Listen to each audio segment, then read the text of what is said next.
take your seats. Good evening, my dear fellow Toastmasters and lovely guests. Guests, welcome. Toastmasters, welcome back to meeting number 1281. I request you all not to talk about sex, politics, religion. Please turn on your cameras so that we get a feel that we are all in the offline meeting. Do encourage our speakers and role takers, and please stay on mute unless you need to talk so that our meeting runs smoothly. Mysteries we have solved. I have two sides to this theme. One on the lighter side, we've all had mysteries in our life. For example, when I was a kid, there was this very creepy house near our school. It looked very old and it had mossy walls and very weird creepers hanging down. And people told that it was haunted, and we all believed it. A few days later, we saw two people walking out of that place, and luckily they were humans because they had shadows. So we were lucky enough that there were no ghosts anymore, and we believed that there were rumors, and the mystery was solved. Coming to the other side of the theme, mysteries make people curious and eventually lead to great discoveries. Way back when sailors didn't have compass, they used to use the North Star to sail in the right direction. Like the North Star led the sailors to sail right, here we have in our club a North Star who is making our club one of the best clubs. And he is none other than our president, Srijit Kilakilot. Over to you, sir. Thank you. Thank you so much, Kirtana, for that nice introduction. Good evening, fellow Toastmasters and esteemed guests. Good evening. Good evening. Good evening. Good Hope evening. you all are doing good. Good evening. Good evening. Thank you. Thank you. I declare the meeting number 1281 open. It's really heartening to see many guests joining our meetings week after week. I can see some of the guests are very regular. Actually, your presence gives us that extra push to keep up the meeting standards. Thanks a lot for joining this meeting. Dear members, how do we welcome our guests? Give them a loud round of applause. Thank you. Thank you so much. Now I would request our secretary, Toastmaster Preeti, to read out the minutes of meeting number 1280. Over to you, Preeti. Good evening, Toastmasters and dear guests. When will this pandemic end? How will we get over this? I am missing the best years of my life in college. Oh. Questions. Is this after effect of last meeting? You're chirping to the theme of last week. Questions are more powerful than answers. Haha. I know I missed the last meeting, but thanks to the minutes of the meeting, I was up to date on everything that happened.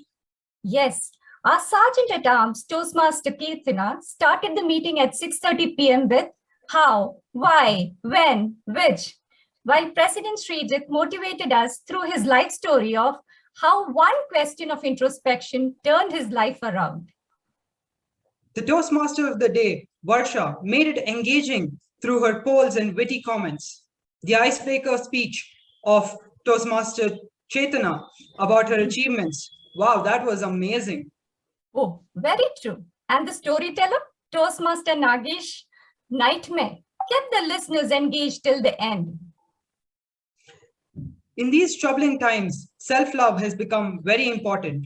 And Toastmaster Suma, with her speech, showed us the importance of investing in self. Toastmaster Preeti, did you know that Ferrari does not sell you a car unless Ferrari thinks you're worthy of that car? This is the message. This is the power of personal branding. And this is the message given by Toastmaster Kamlesh. Why are you looking a little disturbed all of a sudden? I have been waiting for an evaluation on my project and it's making me a little jittery. Unlike you, here everybody looks forward for the evaluation. The esteemed evaluators like Toastmaster Nagendra, Toastmaster Nazni, Toastmaster Zareen, and Toastmaster Vivek Vijayan help the speakers by building on their strengths in highlighting the areas of improvement.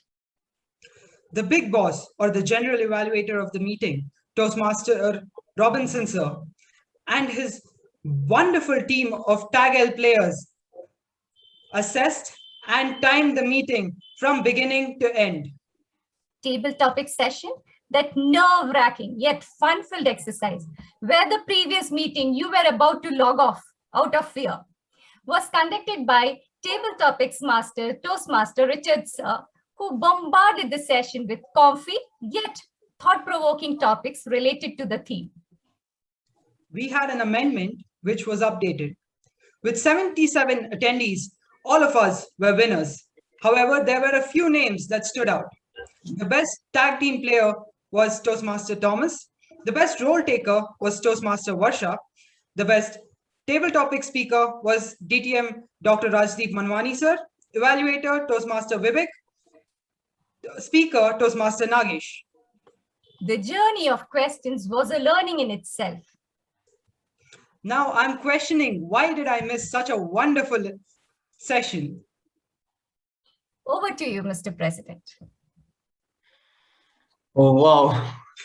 That's very innovative way of presenting your report, Preeti. Great job, Toastmaster Preeti and Toastmaster Vishal. Thank you. Dear members, are there any amendments in the minutes of meeting? No. Thanks.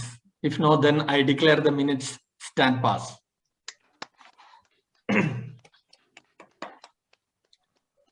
English is a funny language, right? Like the phrases, act naturally, clearly misunderstood, found missing, seriously funny, and happily married. For me, English was the biggest mystery I faced. I studied in vernacular medium till 10th standard. English was the tough nut to crack at that time. And still the same. I discontinued BSc Physics and joined engineering in Bangalore only to avoid English as one of the papers. I was the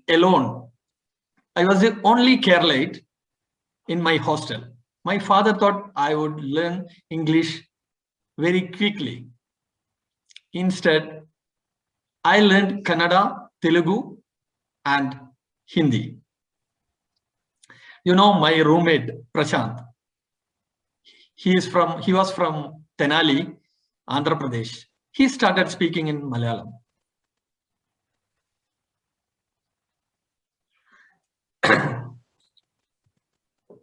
So, after I got the job, all difficulties started. It was very difficult to escape and avoid English because English is the official language, right?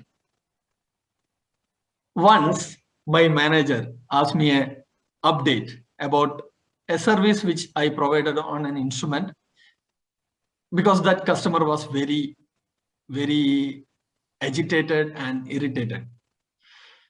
So I sent an email to him. Dear sir,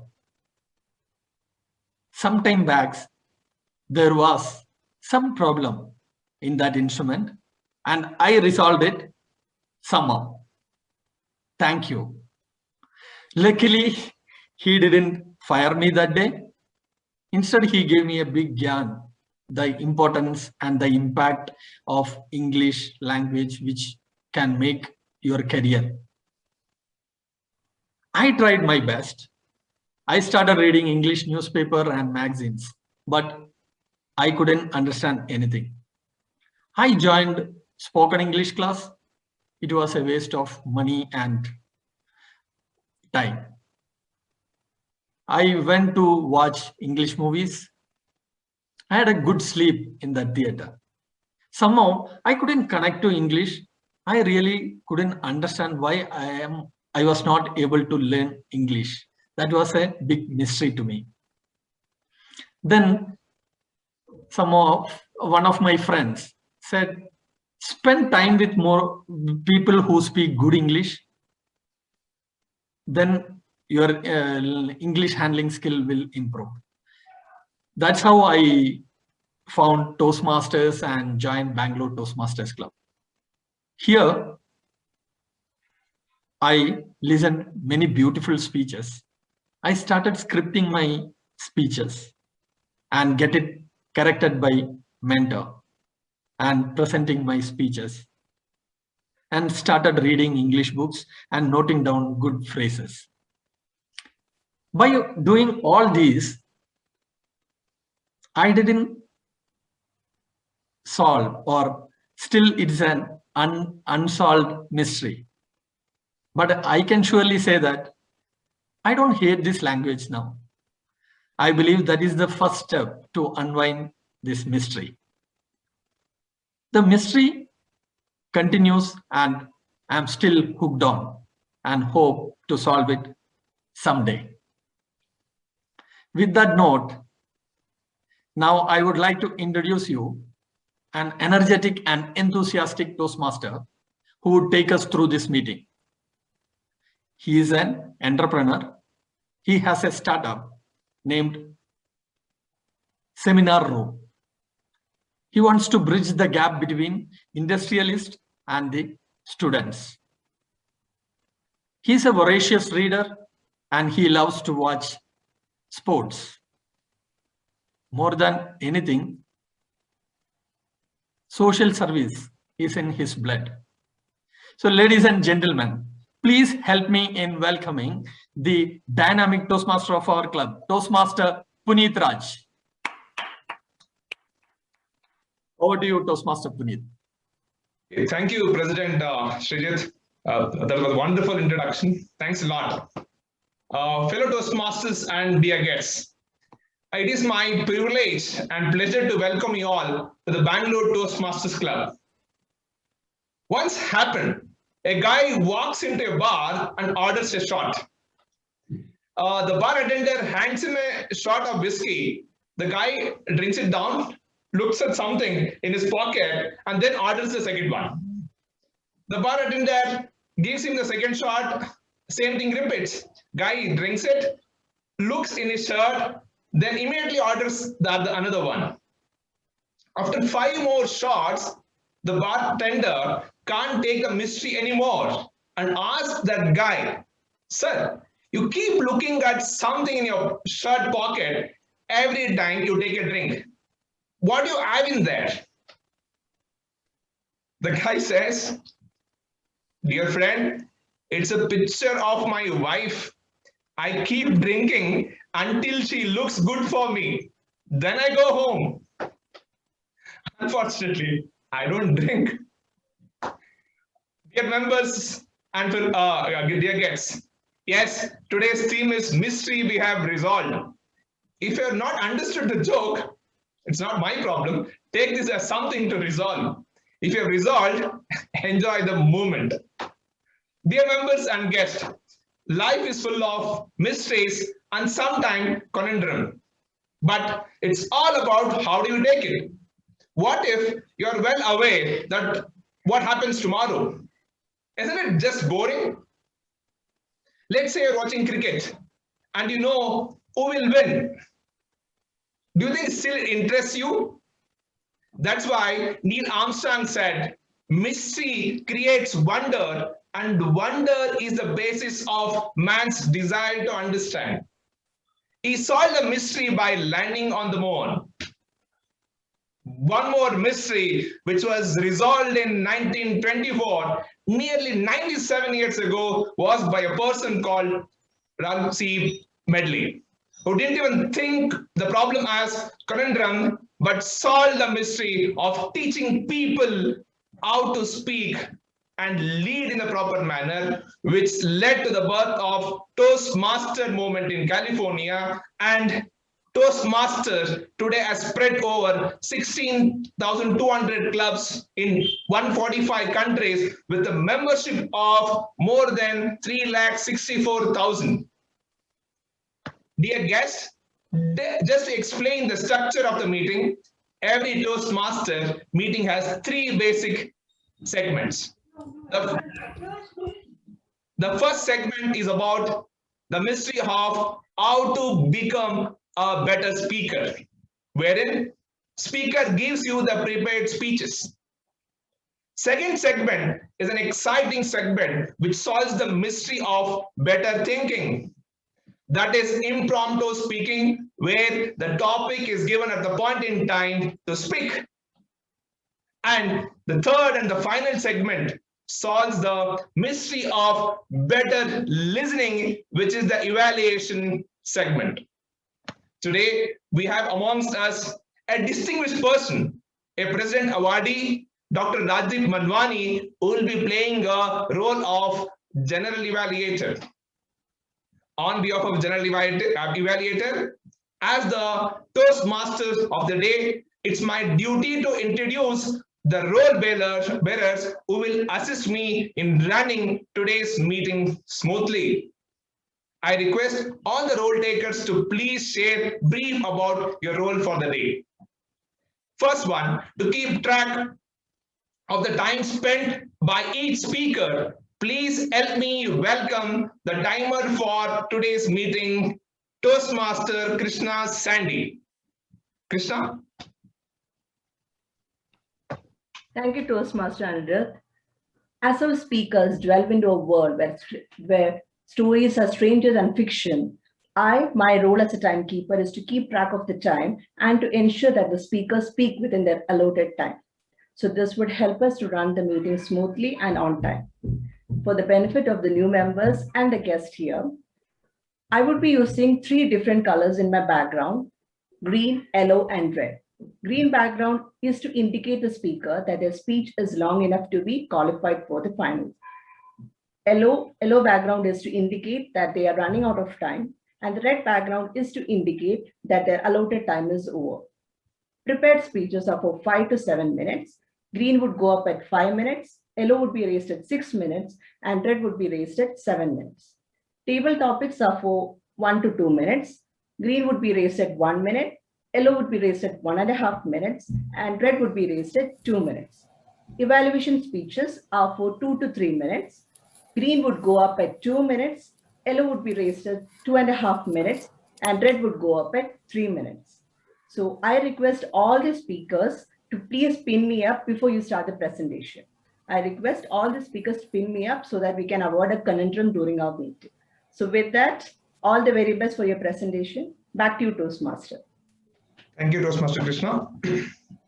To keep track of the ahs and ums during the meeting, we have the ah counter of the day, Toastmaster Akhilesh. Good evening, fellow Toastmasters and dear guests. The purpose of the R counter is to note words and sounds that are used as crutch or pause filler by anyone who speaks. During the meeting, I will listen for overused words such as well, but, so, and you know. I will also listen for filler words including I will also note when a speaker repeats a word again and again. At the end of the meeting, I will report the number of times each speaker has used these expressions. Thank you, and back to you. Thank you, Akhilesh. To track the good and not so good usage of grammar, we have the grammarian of the day, Toastmaster Chetan Patel. Thank you, Toastmaster Puneet. Good evening, fellow Toastmasters and guests. As grammarian, it is my responsibility to pay close attention to all speakers, listening carefully to the language usage. I'll take note of any improper language, as well as any outstanding words, quotes, sayings, or thoughts. As grammarian, it is also my duty to introduce the word of the day. For today's meeting, the word is conundrum, which means a problem that is difficult to deal with. An example of using the word is, he is faced with the conundrum of trying to find a job without having experience. Each speaker is encouraged to use the word of the day. I'll give the grammarian's report when called upon during the meeting and also report on the usage of the word. Thank you, and over to you. Thank you. Thank you. To make sure all of them are carefully listening, we have Toastmaster Utkarsh Joshi with us as a listener. Hello, am I audible? Yes. Happy evening, everyone. My name is Utkarsh Joshi, and I'll be your listener for today. Today's theme is mysteries we've solved. But I want to tell you about this one famous mystery which remains unsolved to this day. Have you heard of the plane hijacker D.B. Cooper? The conundrum of finding who actually D.B. Cooper is still exists today. D.B. Cooper, also known as Dan Cooper, was actually a criminal who in 1971 hijacked a plane. And while the plane was flying, he parachuted off the plane. And till this day, he is not found with the ransom money. An extensive manhunt ensued, but the hijacker was never identified or caught. And this was one of the greatest unsolved mysteries in US history. Had one of the air attendants have been a little more attentive, she probably would have seen him jump off the plane. So I want all of you to make sure that none of my questions at the end to you end up looking like D.B. Cooper. So as the listener, I will note interesting tidbits of information from any of the speakers and ask questions about them near the end of the meeting. And I hope everyone pays attention. Back to you, Toastmaster Puneet Raj. Thank you, Utkarsh. Thank you all tag team members. Thanks for briefing about your role. Now, let's move on to our first segment of prepared speeches. Let's get into the first speaker of the day. The speaker is attempting icebreaker speech from the engaging humor path. To evaluate this speech, we have evaluator who is serving as consultant on labor laws and who loves traveling and sports. Toastmaster Jose Paul. Jose Paul, I request you to please read out the speech objectives. Thank you very much, Toastmaster Puneet. Fellow Toastmasters and dear guests, the purpose statement of the icebreaker speech. The purpose of this project is for the member to introduce himself or herself to the club and learn the basic structure of a public speech. Timer, please note the speech length is 4 to 6 minutes. Over to you, Toastmaster. Thank you, Toastmaster Jose. So we have today one of the oldest member of our club with great sense of humor as our first speaker of the day. For her, mystery is something where there is no clear explanation or cure or end just like Corona. Let's put our hands together to welcome Toastmaster Teresa for her speech title, Landmark Events versus Assassination. Landmark Events versus Assassination. Toastmaster Teresa.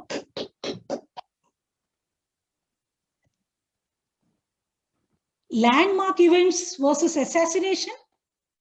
Interesting, right? Wait and watch. Toastmaster of the day, fellow Toastmasters, and my esteemed guests, good evening to you all. There lived a devoted Roman Catholic family, Anthony and Pauline, in a remote village called Vittal, which was situated near river Netravati in Dakshina Kannada district, Karnataka state. This couple had children of single digit, that is 9, until John F. Kennedy was assassinated. Here comes the landmark events versus assassination. Yes, my dear Toastmasters, the year John F. Kennedy was assassinated, that is in the year 1963, their single-digit children promoted to double-digit by the birth of their 10th child, and it was a baby girl. She was embraced with the multiple clutches of a large family.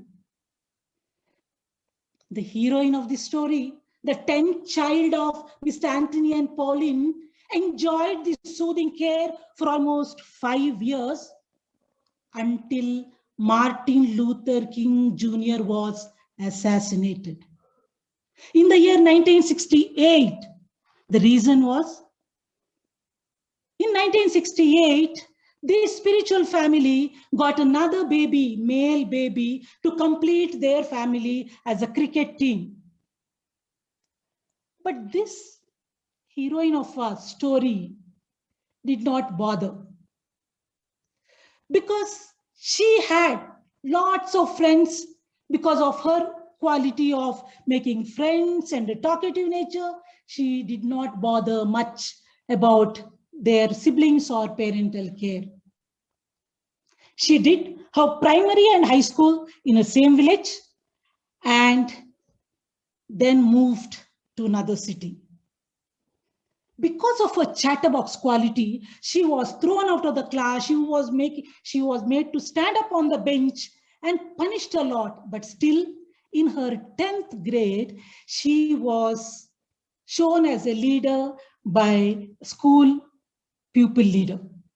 She was very, very good leader in her school. Then this assassination and landmark event did not stop. She graduated in the year of another assassination. Those who are good in maths, you can add 1963 plus 21, 1984. What was the issue? Yes, it was assassination of our former Prime Minister, Mrs. Indira Gandhi. That year, our heroine got graduated. Later, they did not have any goal or a passion or nothing, just followed blindly her siblings and did her master's in MSc. Because all her siblings, 8 out of 9 were postgraduates.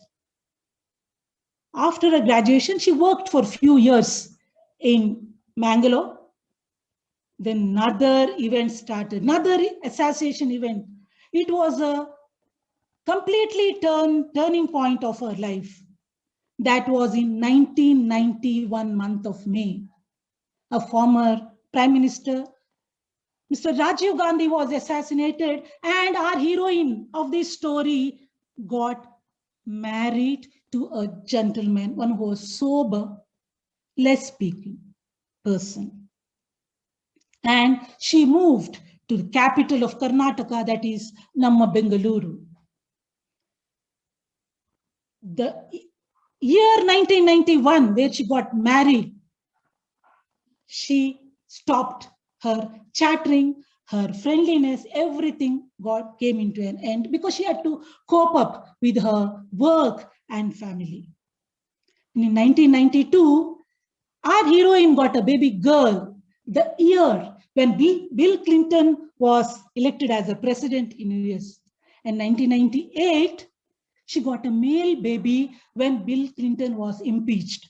On a lighter note, she worked for 24 years and took an voluntary retirement and joined the esteemed Toastmaster Club of Bangalore in the year of 2015. Her husband was so happy. He thought, thank God my wife is paying and speaking there, and others are paying and listening to her. And he was laid back and was very happy. But this heroine was lucky to have a mentor like a founder of Bangalore Toastmasters Club, Toastmaster Robinson D'Souza. With this support and encouragement, this lady completed her DTM in 2020 and completed a path of leadership development 2021. My dear Toastmasters, she is none other than, when we're speaking to you in front of you, yours truly. My dear Toastmasters and guests, when I feel gratitude to my mentor, the Toastmasters and various clubs of Bangalore, I feel really gratitude even when I wake up every morning. I feel, yes, I'm here, I'm alive, I have this day, beautiful nature, birds are chirping, dogs are barking, cat is mewling. So many people are not having this opportunity to have. When I have this, my dear Toastmasters, I would like to ask what you are grateful for. Over to you, Toastmaster. Wow, that was a fabulous speech. I request all to please give a standing ovation and please applause, give a thunder of applause.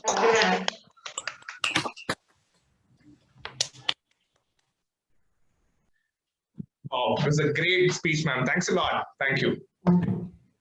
For those who are not clapping, Vinay is observing you. He has told me that those who don't clap will get a Toastmaster opportunity. Be prepared for that mysterious name. Who will get the chance? Now let's get into our second speech. The speaker is attempting icebreaker speech under dynamic leadership. To evaluate this speech, we have our evaluator who is with this club since day one. That is, since 24 years of this journey with Bangalore Toastmasters Club. Let's put your hands together to welcome Toastmaster Umakant. Umakant, I request you to please read out the speech objectives. I think it's already been read. If you want, I can read it again.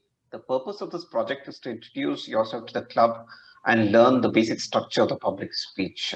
Time is 4 to 6 minutes. Over to the Toastmaster. Thank you, Umakant. The second speaker is an architect by profession and conduct workshop for students on design thinking. He's been a proponent on design thinking through nature. He's launching an app for the same in the next week. He's very much interested in understanding how nature works and solves the problem. Happily married with 2 children. He wants to take us through his mysterious journey through his ice-breaking speech today. I request you all to put your hands together to welcome Toastmaster Chetan Prasad for his speech titled Roads Where Flower Grow, Roads Where Flower Grows. Toastmaster Chetan Shivaprasad. Good afternoon, good evening. The famous painter, Vincent van Gogh, yeah, the same one who cut off his ear because he did not look for his painting, once said, normality is like a paved road. It is comfortable to walk, but no flowers grow on it. What an apt sentence. A sentence which defines my life. Toastmaster of the day, Toastmasters and guests. It's a pleasure to stand before all of you who have taken the road less traveled and made sense of all the flowers that grow on it. Born into a culturally rich family, was introduced to a folk art, Yakshagana, which is a traditional dance form of Karnataka during my younger days, which I practiced for over a decade. It helped me understand the world beyond the mundane. It went on to take me on unpaved paths of life. It showed me the wild flowers of life which had such brilliant fragrances. With this, went on to graduate as an architect and went on further to build castles of many people's dreams on ground.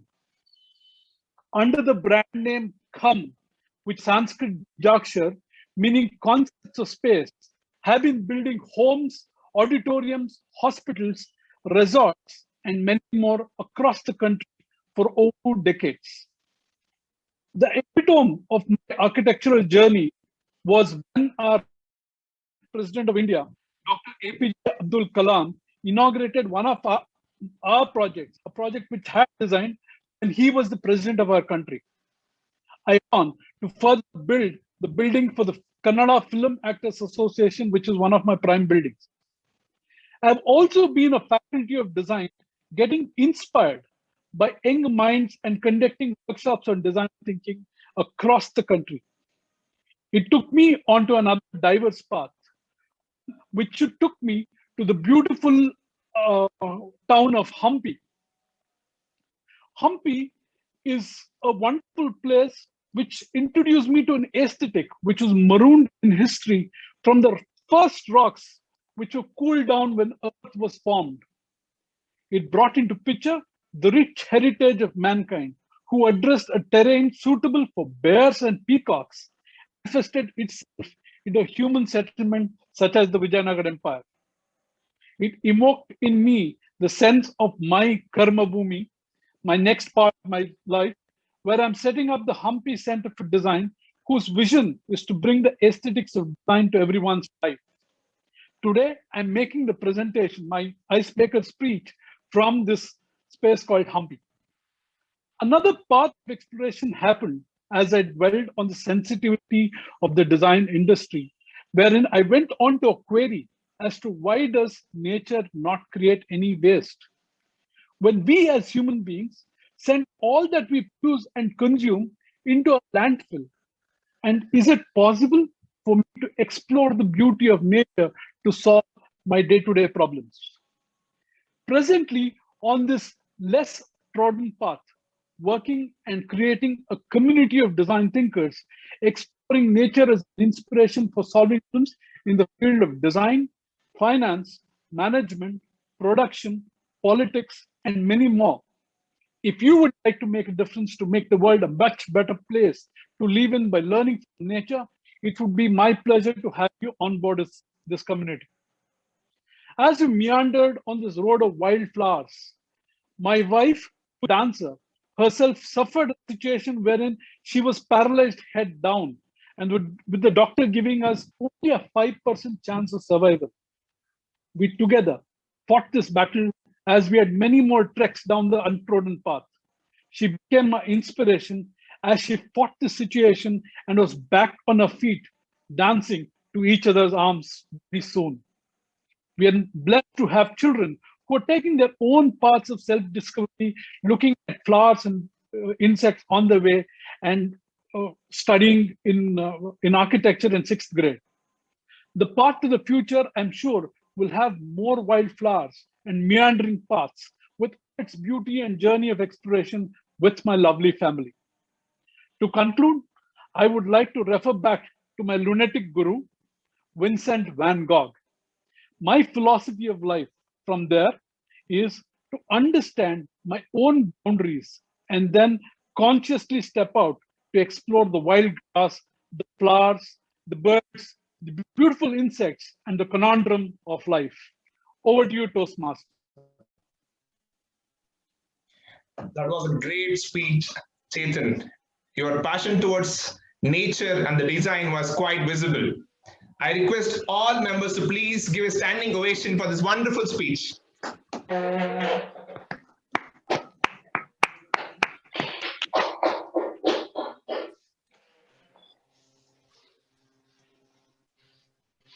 Let's move on to our third speech for the day. The speaker is attempting level 1 project presentation mastery path. To evaluate this speech, we have our evaluator who joined Bangalore Toastmasters Club sometime in 1998. Since then, there has been no looking back. He had an opportunity to lead the club as president thrice, apart from serving in various capacities as VP Education and VP Membership. Let's welcome Toastmaster Nitin. Nitin, I request you to please read out the speech objectives. Yeah, good evening, Toastmasters. The speech, purpose of the speech is for the member to learn or review basic research methods and present a well-organized, well-researched speech on any topic. Speech length is 5 to 7 minutes. This is on researching and presenting manual. Thank you, Toastmaster. Thank you, Toastmaster Nitin.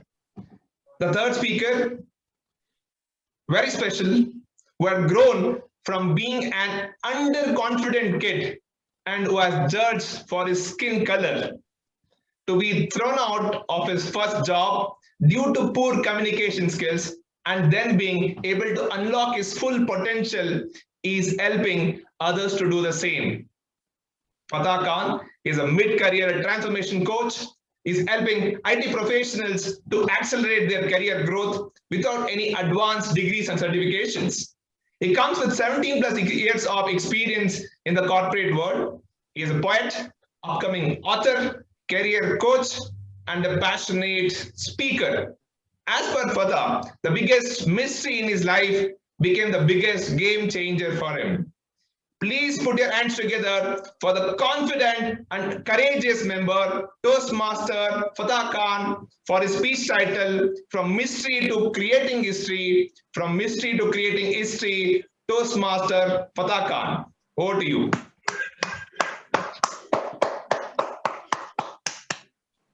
The shy me was the selfish me. The bold me is to transform millions of lives. Good evening, Toastmasters, and welcome guests. 13th May 2017. It was a Saturday. We both were nervous and equally excited. They took her first into the room. Then later they allowed me into the room. It was a feeling of nervousness, mixed feeling where I was nervous, excited, happy, and also had fear. My heartbeat increased. My palms started sweating. After a few minutes, they showed me the first one, and tears started rolling down. Within 2 minutes, they showed me the second one, and the tears continued. These were the tears of happiness. I was blessed with 2 beautiful daughters. My happiness was uncontrollable, and I enjoyed it and celebrated it by taking 1 full week off from my office. Exactly after a week, 20th May 2017, it was again a Saturday. I was sitting with my dad in his bedroom, talking to him very happily, having the conversation about my kids. My dad was recovering from a health challenge, but he was so happy and excited talking about this. After finishing the conversation, I stepped out and then sat in the living room, which was adjacent to my dad's bedroom. But within a few minutes, I heard my dad scream. And strangely, nobody else in the living room heard his voice. I ran into the bedroom to see that my dad was struggling to breathe. I started screaming, "Mom, sisters, come, see what's happening to Dad." And my sisters rushed into the room. They started crying, "Dad, are you okay? Are you fine, Dad? What's happening?" My mom started crying, "What's happening to you? Are you okay? Are you fine?" And I was trying to save her. We started rubbing his palms. We started doing everything. And my brother rushed to get a doctor. The doctor arrived only to say that he was no more. On one side, I had a lot of happiness that 1 week back, I got 2 beautiful daughters. On the other side, I had lost the most important person in my life, my superhero, my dad. I asked myself, is this the meaning of life? One moment, there is this person in your life talking to you happily, other moment he is gone. And I asked myself, what is the meaning of life? What did my dad take back from here? Did my dad take back the money he had, the house he had, or at least even his sons or his favorite son go along with him? The answer was no. He did not take anything, but what he took was his deeds. And I asked myself, what deeds do I have in my life that I can take back? My dad always wanted to help people. He wanted to become an IAS officer or an IPS officer so that I could serve the society. But I never thought about it. I was always selfish, doing a good job, earning a lot of money, traveling US and different places and enjoying life. But then realization struck. I said, no, I have to do more. I started more prayers. I started visiting holy places. I started giving a lot of charity, and I connected with multiple NGOs so that I could go to schools and colleges, remote places to serve those students. Because my dad strongly believed in Nelson Mandela's quote, which said, education is the most powerful weapon you can use to transform the world. And I wanted to transform the world through education. And I started doing this, but I started realizing that I have to do more. How can I do more? How can I do more? How can I do more? That was the question that was coming to me. Even after earning money, I was not getting satisfied. But whenever I went to these NGOs and I was feeling, how can I do more to the society? And after 2 years, struggling with all this, I entered into an online workshop. And there I saw people talking about passion, vision, mission, purpose. And that excited me. And after that, there was a follow-up session which happened as a physical session in Mumbai. I went to Mumbai and I met a person called Dev Gadvi, and he said, passion, purpose, vision, mission, and I was excited. I told, I want you as my mentor in my life. And during that session, he said, you all need to go on social media so that you can do more, you can get known, and you can help more people. And I was a person who was, forget about videos on social media. I had never even posted a photo on social media. But what I did was, I said, this is what my new guru is telling me. So what should I do? Should I follow it or should I leave it? And then even before I landed in Bangalore, in the Mumbai airport, I made my first video on social media. And after coming back to Bangalore, after 2 days, what I see is there are people not only from India, but also from US and UK, my friends liking that video.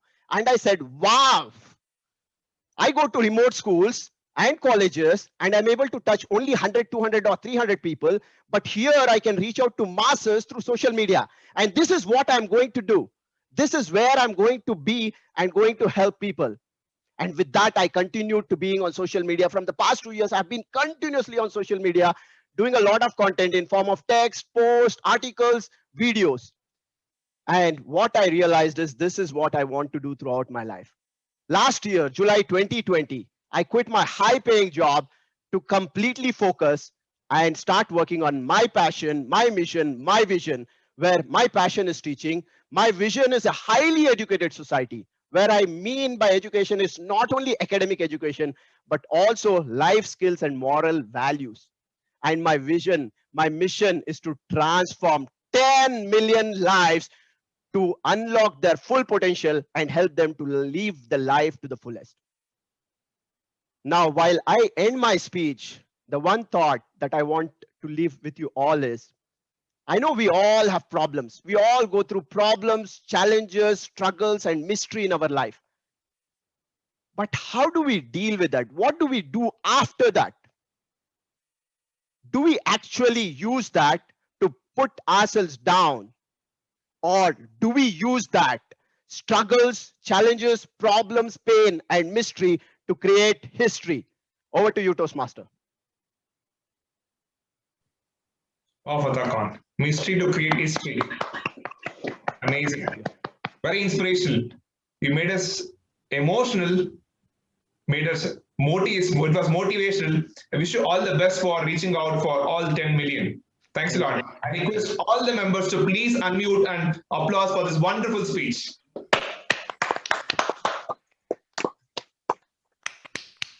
Thank you all. Way to go, Fatah. Now it's time to get into our fourth speech, the last speech for the prepared segment. The speaker is attempting level 3 from the path persuasive influence.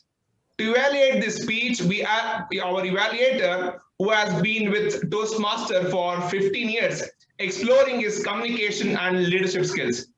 Through this journey, he had been Vice President, Education and President of Bangalore Toastmasters Club.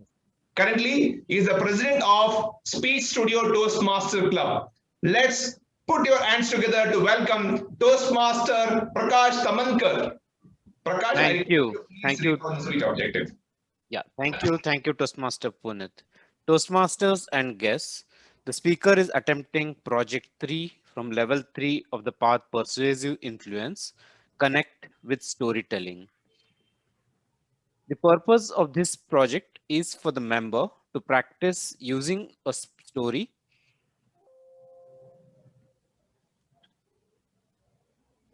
within a speech or giving a speech that is a story.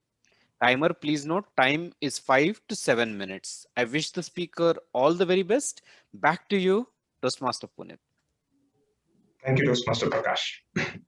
Our fourth speaker of the day speaks from her heart. Teacher at high school at Koramangala, who loves singing, speaking, and teaching. She believes that life is mysterious and only faith in God helps to resolve it. She believes in keeping the first step, even if she can't see the entire step. Please put your hands together for the charming and high-spirited member Toastmaster Smita Roshi for her speech title, Stop or Go, Stop or Go, Toastmaster Smita Roshi. Am I audible and visible? Yes.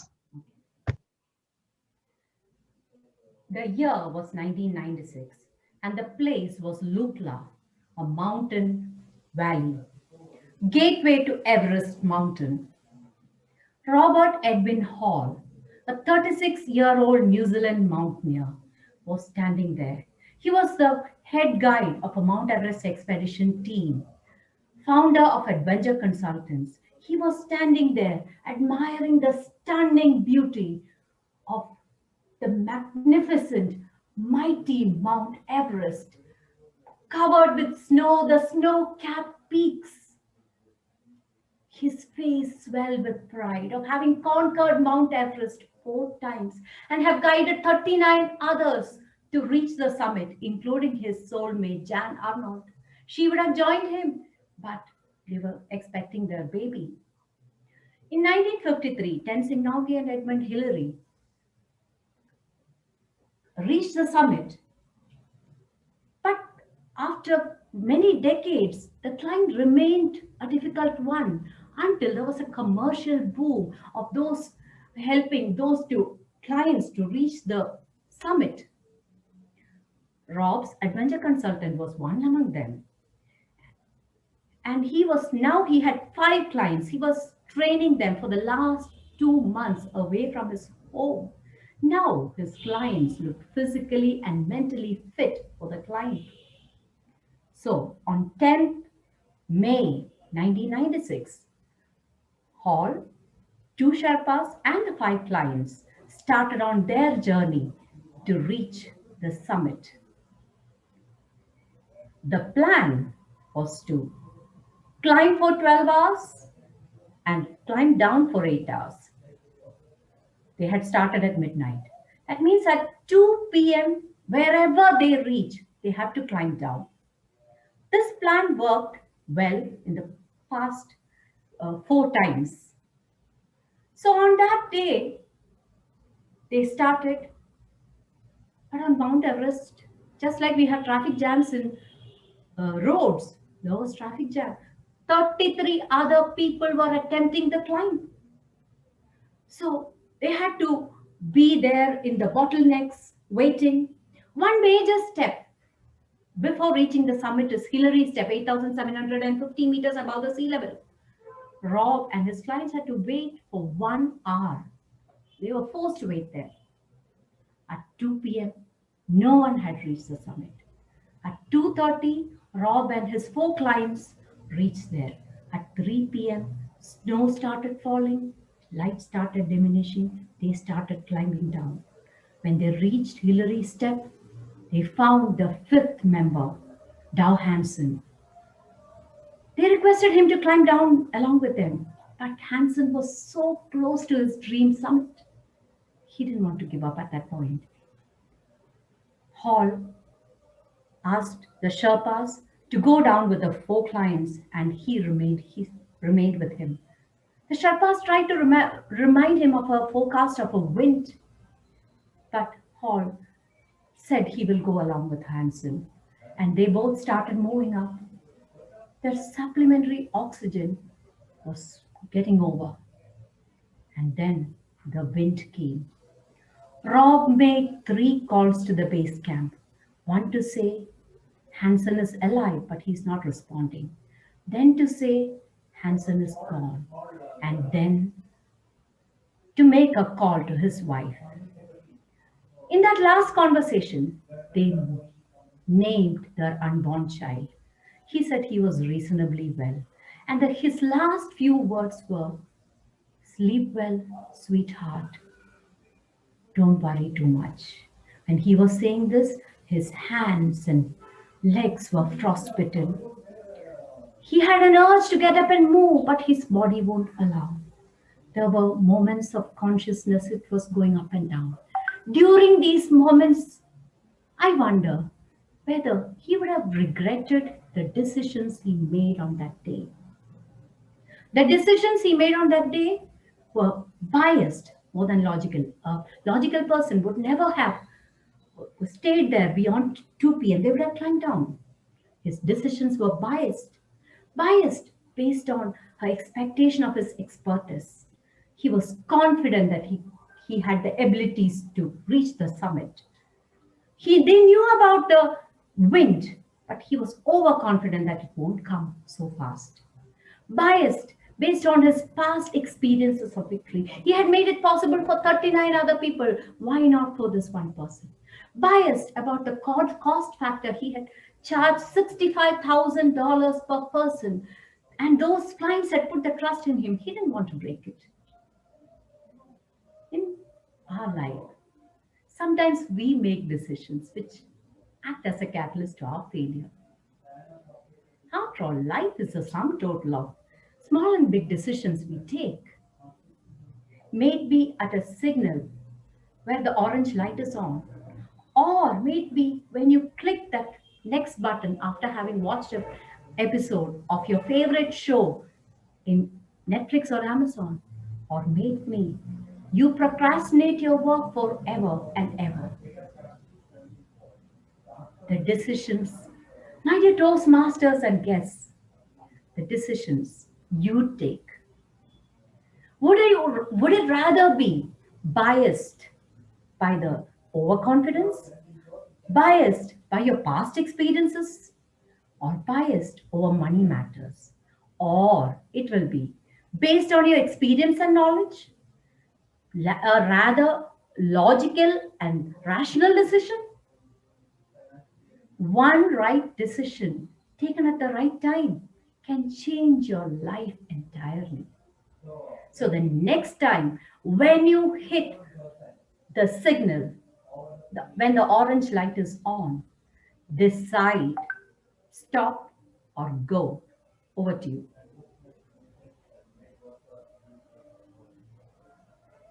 Thank you, Toastmaster Smita. That was a very motivational, inspiring story. We saw a real teacher in this speech. I'm sure not just in Toastmaster Club, every kid in your class would definitely enjoy this story. Thanks a lot. I request all the members to please unmute and give a thunder of applause for this wonderful speech.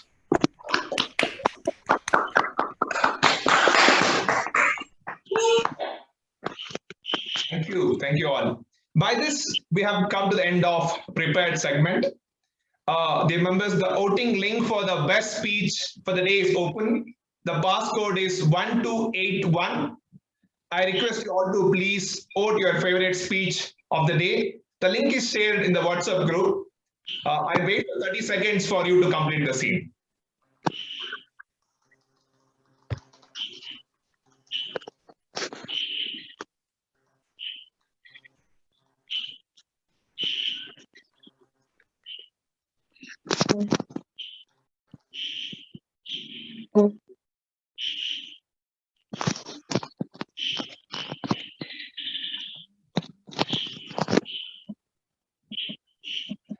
Thank you all.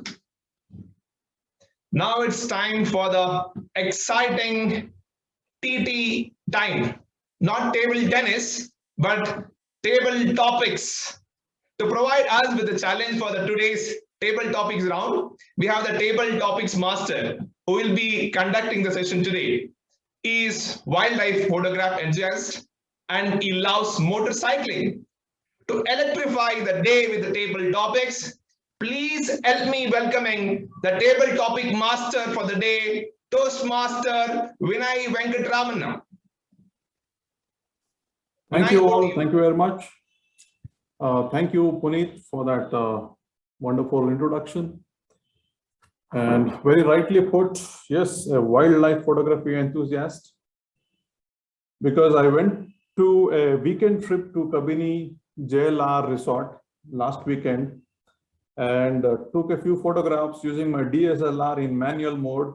I can now call myself a wildlife photographer. Okay. Keeping the same thing in mind because I'm still tripping from the trip to Kabini, I would like to make this as a theme of this particular table topic session, that is the wildlife of this earth. And I had a word with my mentor this morning. What he said is, Vinay, please keep it simple. Okay, tough topics are making people nervous and they're unable to speak and perform their best. So I said, yes, very well. That was what I needed when I used to take table topics.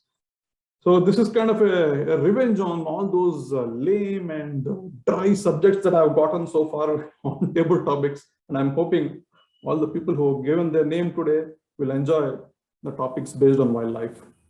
It is going to be a mixture of the words and also some phrases. Feel free to be as creative as you can using these words or phrases and do your best. I wish you all the best, and let's begin with the first speaker. Before that, timer, please note, it is 1 minute 30 seconds for each table topic speaker. All right. So let's begin. The first topic for today would be the animal, the king cobra.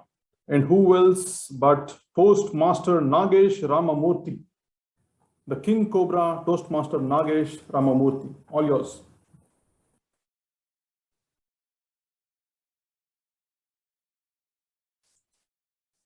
Thank you, table topic master. Wildlife. King cobra. You know, king cobra reminds me of myself. Nag and Isha. I think my parents were smitten by this king cobra and named me Nagesha. They used to call me Nageshu. That's how I'm called at home. I would say we have wildlife everywhere. What is common in what comes into your mind when you're talking about wildlife? Fear, less of resources around. There could be an agony. There could be an uncertainty. We have that in urban places also. Urbanization has taken us beyond the city limits, and king cobras are found quite often in these places. It reminds me of a incident when we had cobra in our villa, and we called a snake charmer to catch it and leave it outside the civilization. Next day we found it again. Are we not intruding into the spaces where the wildlife are supposed to be? We are. So what is it making us? It is making us go more wilder in this urban places. So we are living with fear, we are living with uncertainty, we are living with agony. So we are those we are in the wild places in urban. Back to you, tabletop. So. Very well spoken, Toastmaster Nagesh.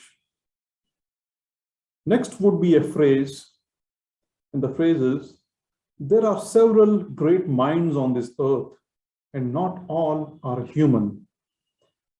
This is by Anthony Douglas.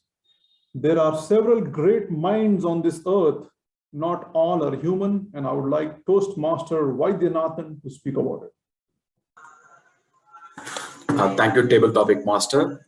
If I heard it right, the topic goes like this: there are great minds, but not all are humans. I think, considering the theme and the kind of topics that you had decided to give, which is related to wildlife, I think I'm in absolute agreement with the topic that you had said. Take any wildlife, okay, be it elephants, be it tigers, be it bear, be it the lions that you see. Those are the ones which lives in a very closely knit family, which is unheard of when it talk about humans. Humans are the one who fight amongst each other. We are the one who keep away from each other. We don't know who is staying next door. Even take, for example, me. I stay in a flat for the past many years. I don't know who my neighbor is. I'm not exaggerating. It's the case. But look at any animal in the wildlife. They all live as a close-knit family.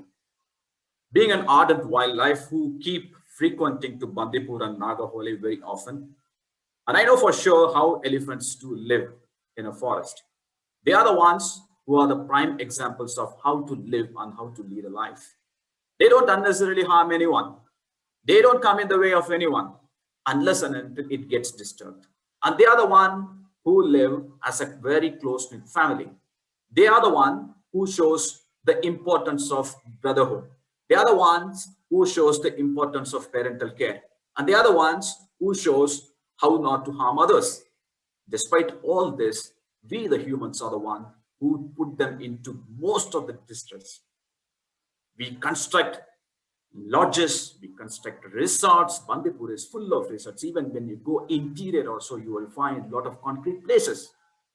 And that's why these gentle creatures become really wild. The word wild animals should not be called for wild animals per se. They are the ones who need to be called just animals. Humankind need to be called as wild men and women because we are the one who trouble them the most and we are the one who need to learn from them the most. Otherwise, those are some wonderful human things from whom we can learn a lot. And the topic is absolutely right. Not all the living things are humans, and those animals which can't speak, which can't communicate are the ones from whom we can learn a lot. Over to you. Thank you, Vaidyanathan. I think you and I will sit down and discuss this for hours together once the pandemic is over. The next topic is an animal again. The animal is the mongoose, and I would like Toastmaster George to speak on it.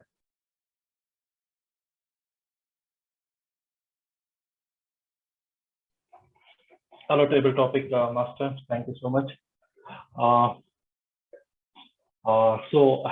Seriously, I don't know the characters of mongoose, but I love the animals, like specifically the dog, because of the loyalty, and I have special affection towards the dog.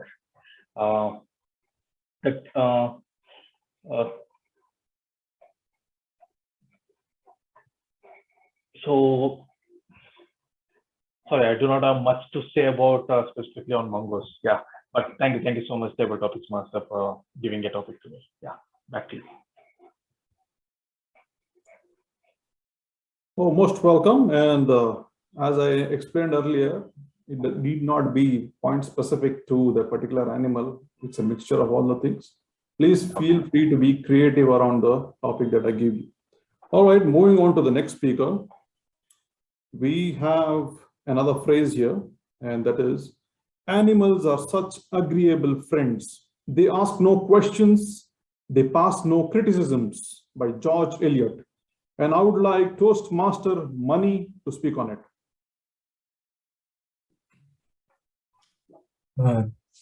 Thank you, Toastmaster Vinay. Yeah, I absolutely agree with that. In fact, we tend to exploit so many things on this earth. We take it for granted. In fact, we cut down trees without even asking the tree, can I cut you down? And we milk cows without even asking cows whether it can milk. No, we just take it for granted and exploit so many things that are available on nature, right? And we are talking about snakes and all. We enter their territory, and then we say, when they enter our house, we say they have entered our territory. They are dangerous to us, dangerous to our kids. I mean, this is also ridiculous, and it's just for the benefit of us. So mean human beings. Seriously, I in fact, when COVID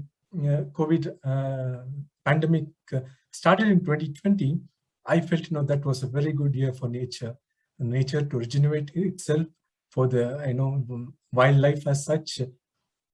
They were at freedom from human beings. But unfortunately, we are coming with vengeance after COVID to destroy multiple times than what it regenerated in the last 1 year 1.5 years. So I think, yes, they are speechless. They don't take revenge. They don't speak about anything.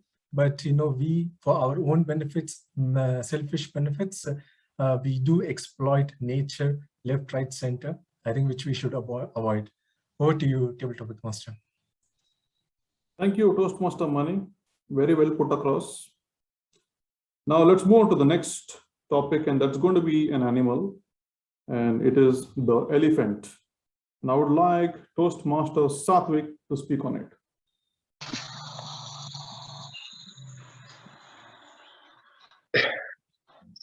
Gajendra, elephant, beautiful, majestic animal with 2 white tusks and the flexible trunk. I adore the animal elephant to its peak. The way it walks majestically, we all respect it. Elephant is one of my favorite animals, and I can learn so many lessons from it. When an elephant, there is a famous temple in Kerala.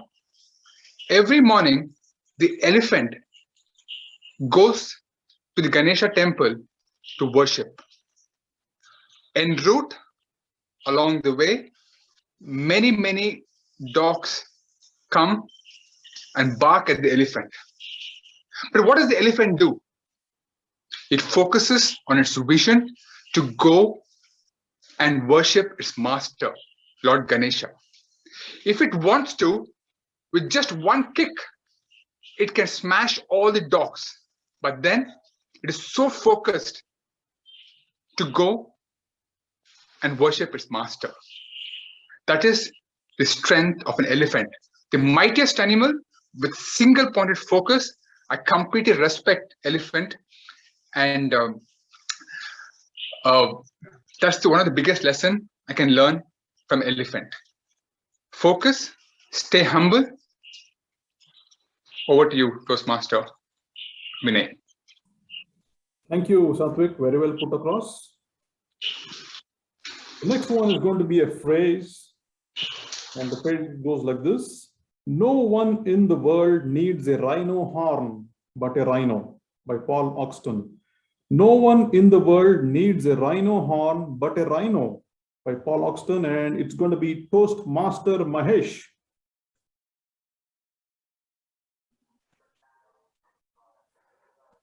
Good evening, fellow Toastmasters. Where we are today, isn't it? It's a concrete jungle. And you have aptly put it across. What we need is a rhino. By this statement, it's all about the features of rhino, its strength, its ability to stay focused, its ability to carry on, and its vision to basically hold its family. That's what is important. A rhino is such a magnificent and huge animal, but still it is very grounded, very naive, and also it's very soft with its family and even with other peers as well, other animals as well. It will never come and hit or probably kill as well. But when someone tries to disturb rhino, rhino would not leave. And it has also tested where we have seen elephants also wouldn't charge on rhino. So the essence is about rhino as an animal is very huge. So we as a human, though being huge, we need to be very grounded. We need to be very humble. At the same time, we should be very strong to fight against any kind of forces. It's more about the internal fight. It's more about how we can stay calm and quiet in spite of all the ripples which is around us. It's all about how we are very strong. And for me, rhino is nothing but strength. Over to you. Thank you very much, Toastmaster Mahesh. Let's move on to the next animal, and that is going to be the crocodile. And Toastmaster Priyanka Ranore, all yours. The crocodile. Crocodile. When I think of crocodile, the first thought that comes is fear. when I see any reptile, I really kind of get very scared and kind of freak out and try to move away from it.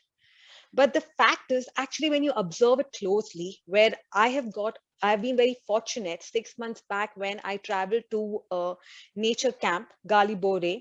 So during this boating, I encountered a lot of crocodiles, and I was literally freaking when I was passing close to it. And the person who was boarding us in the boat, he told us not to worry and not to get scared and just observe it. And I must say, I think we all just think too much and look, sometimes just because of the appearance, we kind of judge things. So I compare crocodile to something that without even knowing something, we kind of come to some conclusion, which is not very right. It is very important to understand why anyone or even an animal reacts or behaves in a way where the way it behaves. And anyone, when they behave, they only behave on a defensive manner. And that is when we try to intrude into its space. As long as you don't intrude to its space, the crocodile or anybody will never try to harm you or try to snub you. So it is very important that we understand what is our limits and how we are supposed to treat everyone. And if we understand this basic thing, trust me, life will be very simple and you'll enjoy every moment of your life. Over to you, Toastmaster Vinay. Very well said, Priyanka. Thank you very much. Let's move on to the next phrase, and that's going to be, until one has loved an animal, a part of one's soul remains unawakened. Until one has loved an animal, a part of one's soul remains unawakened, by Anatole France. And I would call upon Toastmaster Sudipto Ghosh.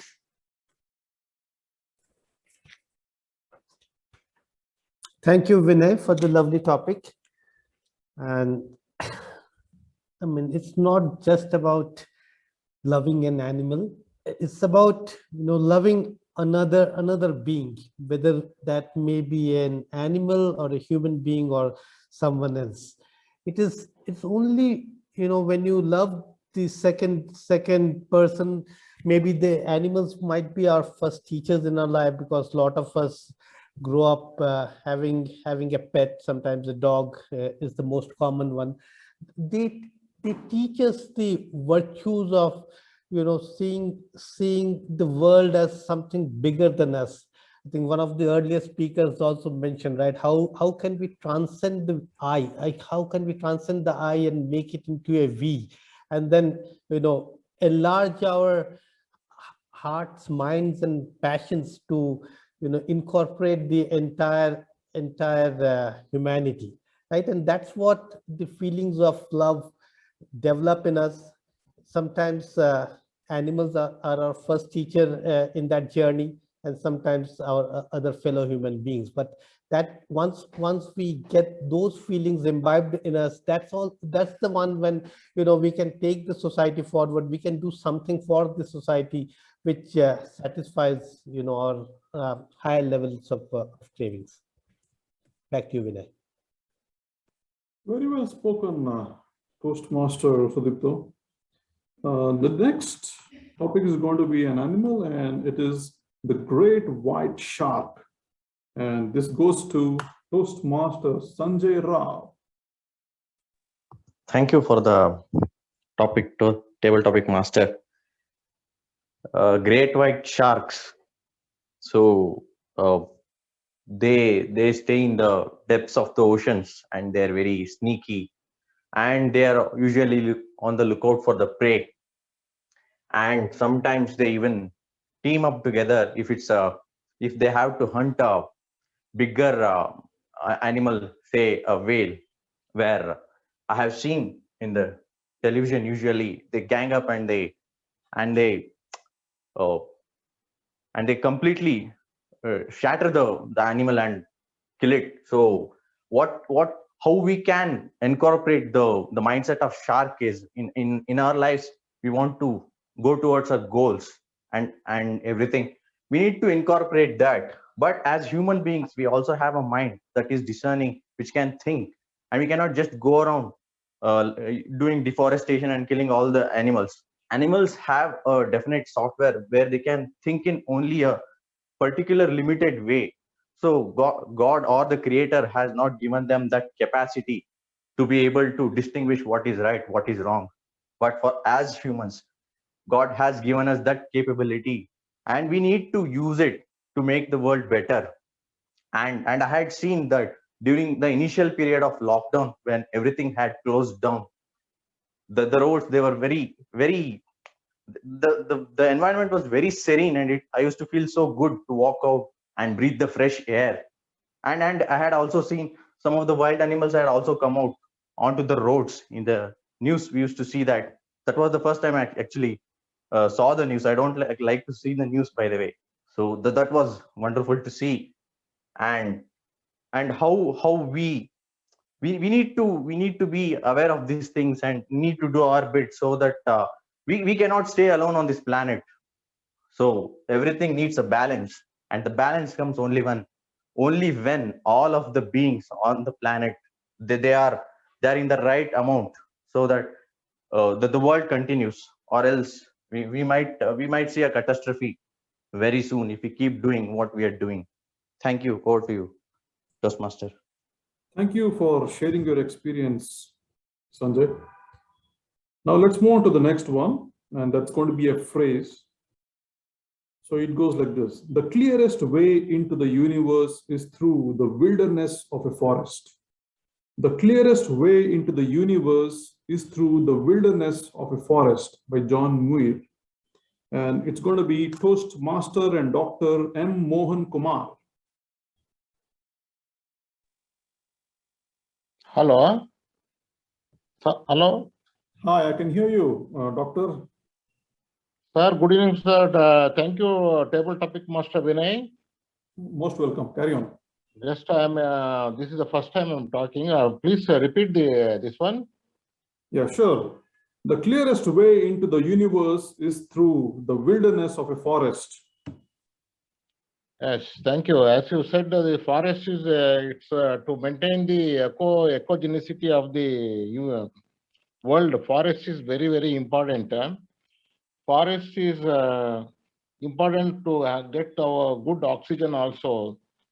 And as our previous Toastmaster spoke, this COVID pandemic has rejuvenated the nature, and there is less prevention of this exploitation of the nature during this pandemic, and we can avoid this concrete jungle also. That's all. Thank you, Vinay. Oh, most welcome, Doc. Thank you for sharing your thoughts on that. So the next topic is going to be an animal again, and this is going to be the eagle. The eagle, Toastmaster Melvin Smith. Thank you, Table Topic Master. Yeah, you see, when we talk about different animals, we always conclude as to what we can learn from them. And once at a training, we were put into 4 groups, and we were told elephant, lion, donkey, and dog. Obviously, everybody was trying to get, everyone are trying to get into the animals that are strong, like the lion and the dog. And nobody wanted to take the donkey. But we had no choice. We were put into those groups, and we were told after that, we have got to talk about the good things about that animal. And that we have to make a song about that animal. And, make a dance about that animal. So, well, I was in the donkey team. You must have realized by now. And we spoke a lot about the donkey, and we went away with the prize. But the prize was not the important thing over there. The trainer was trying to tell us, in life, sometimes you're not given a choice as to what you can choose. You're just handed over some things. So we handed over a donkey.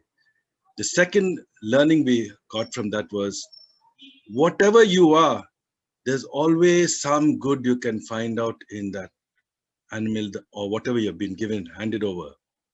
And we did find out. And when you can find out, celebrate it, make it into a song, do something about it. I thought the 3 learnings which I got from it were tremendous. I must thank them for having conducted such a good training. It's back to you, Table Topic Master. Thank you, Toastmaster Melvin. Very well said. The next is going to be a phrase, and it goes like this. The greatness of a nation and its moral progress can be judged by the way its animals are treated, by Mahatma Gandhi. The greatness of a nation and its moral progress can be judged by the way its animals are treated. And this goes to Toastmaster Varsha Rao.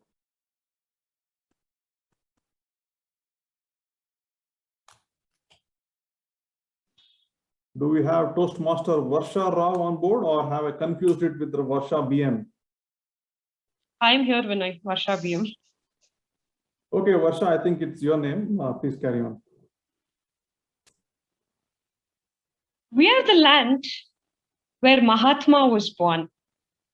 Well, as he quoted, it is extremely important for us to treat each creature, and thereby we conclude saying they're the rightful inheritors of this planet, the Earth. Do they not own this planet just like us? Imagine, if God didn't wanted them to be with us, why did he create them at first place? They are more educated than us. They know how to manage their resources. You see, if you see a crow finding some grains on the floor, they'll be calling their entire community and they'll share their resources. Unlike humans, where we save for at least 10 generations after us, in case if we have more resources. When we find such qualities in animals, it is important for us to inculcate some qualities that they have. It's only by seeing them for their qualities and for their gestures, we'll be able to take ourselves ahead as better humans day by day. Now, that is something that is seen everywhere, even in law, which promotes welfare and well-being of animals. Instead of putting them and trapping in zoo, we can pet them, we can adopt them, we can even just pay attention to wildlife, and we can just go enjoy there without harming them. Well, that is equally important. Now, that is extremely important because we balance the ecosystem, and only then will nature support us. Over to you, Vinay. Thank you for your insights, Varsha. Moving on to the next topic, and that is going to be an animal, and it is the hippopotamus. The hippopotamus, the topic goes to Toastmaster Abhirama. Well, thank you so much, Table Topics Master. The first thing that comes to my mind when you say hippopotamus was a lot of those videos where the hippo crushes many of those watermelons in just half a second. Well, what a wonderful and a big animal that is. I mean, I remember, when my friends tease me for being a vegetarian, I tell them, look at the hippo. It just eats the greens, and look how powerful it is. And whatever you say about eating all your meat and stuff, it's not true. Look at the hippo, which can just live on greens, and it lives to be so powerful in the wild. And the other interesting quality that I remember about the hippos is that they can hold their breath. Hippos are mammals, and they can hold their breath under the water for a very long time. I think they hold their breath for almost 5 minutes, and it's possibly, I don't think it's possible for any other mammal as such, which can live on the land and also can swim under the water. And also hippos look, they just lay around. They also look very lazy.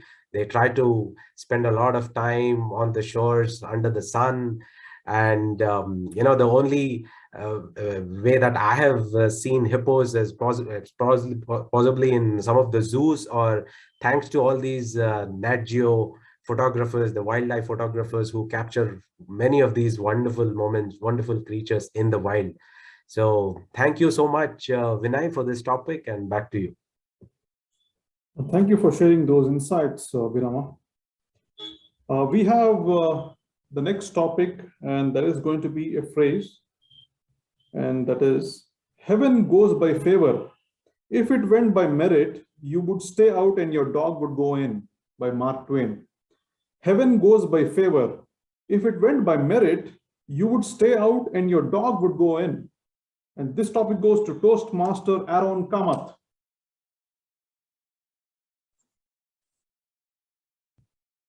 Good evening, fellow Toastmasters and guests, and thank you, Toastmaster Vinay, for that lovely topic, which I couldn't resonate more with.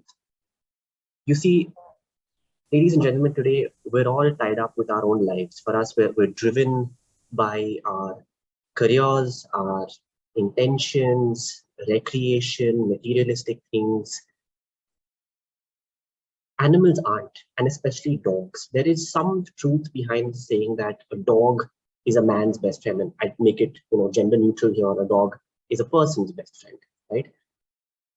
I am a living example of this. Very recently, about 6 months ago, our family, we got a new puppy, and after a long days of work, stress that you have, so many things that you think are important to you, the troubles that we have in our day-to-day lives. An animal, especially a dog, is somebody, is another living being that can just take it all away from you. They are the perfect example of selflessness and unconditional love. And this is something that I've always maintained. Other animals sometimes have different instincts. For instance, I wouldn't equate a cat on the same lines as a dog, because a cat may eat at your house, but they never want to have anything to do with you again. But a dog is a perfect example of loyalty. A perfect example that anything can go wrong in our day-to-day life, but love and being there for each other and being there with each other is the perfect example. And just a small maybe anecdote from one of the days is where I just after maybe 12 hours of work, I just flop out on my couch. My dog just trots up and he sits by my legs, and that warmth itself is enough to make everything better. And that's my experience, living example of the best friend that they can be to us. Thank you, and back to you, Toastmaster Vinay. Very well spoken, Aaron. Thank you very much. And with this, we come to an end to this table topic session. I hope you enjoyed it, something different from the usual. And with this, I would hand over the meeting to Toastmaster of the day. Over to you. Thank you. Thank you, Toastmaster Vinay. You brought an entire wildlife to Bangalore Toastmaster Club.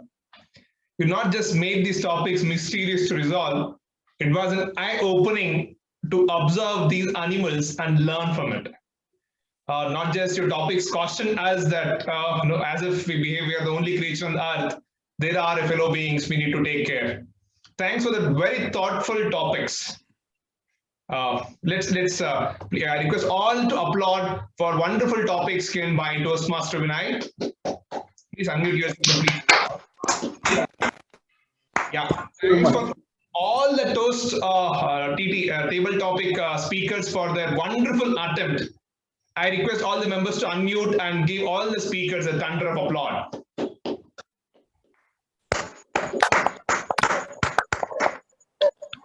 Thank you. Dear members, the voting link for the best table topic speech is open. The passcode is 1281. I request you all to vote. The link is shared on WhatsApp group. I'll wait for 30 seconds for the same.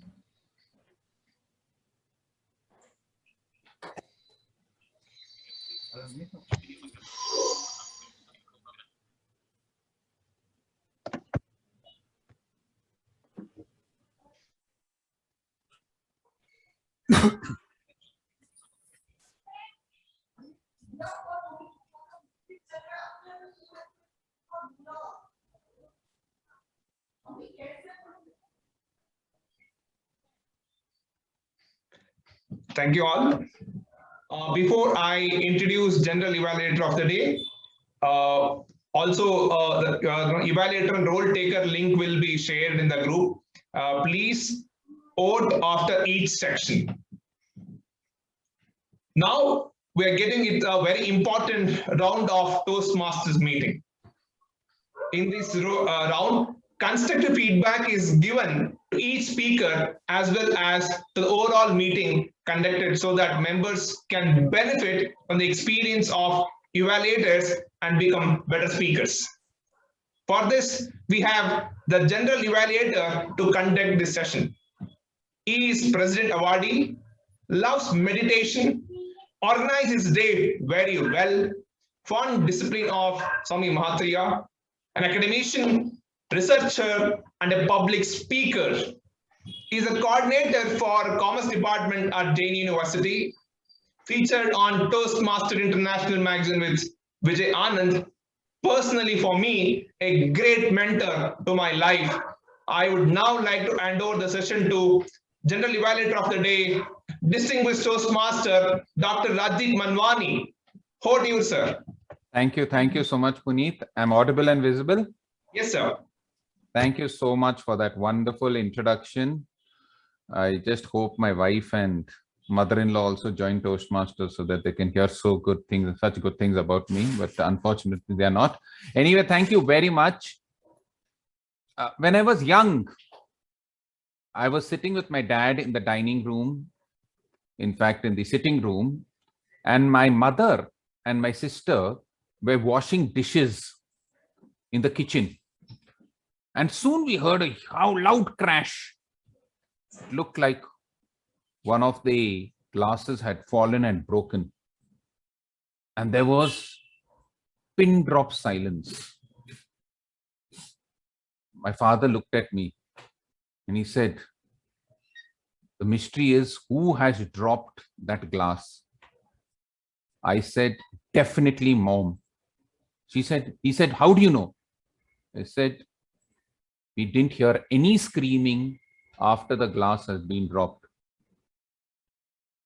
If my sister would have dropped it, there would have been a lot of screams. So sometimes solving mysteries is just using a little bit of common sense.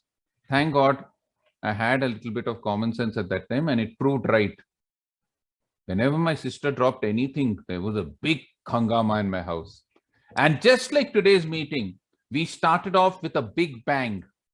We had our Sergeant at Arms, Kirtana, who started off the meeting brilliantly, always starting on time with a fantastic introduction about the theme.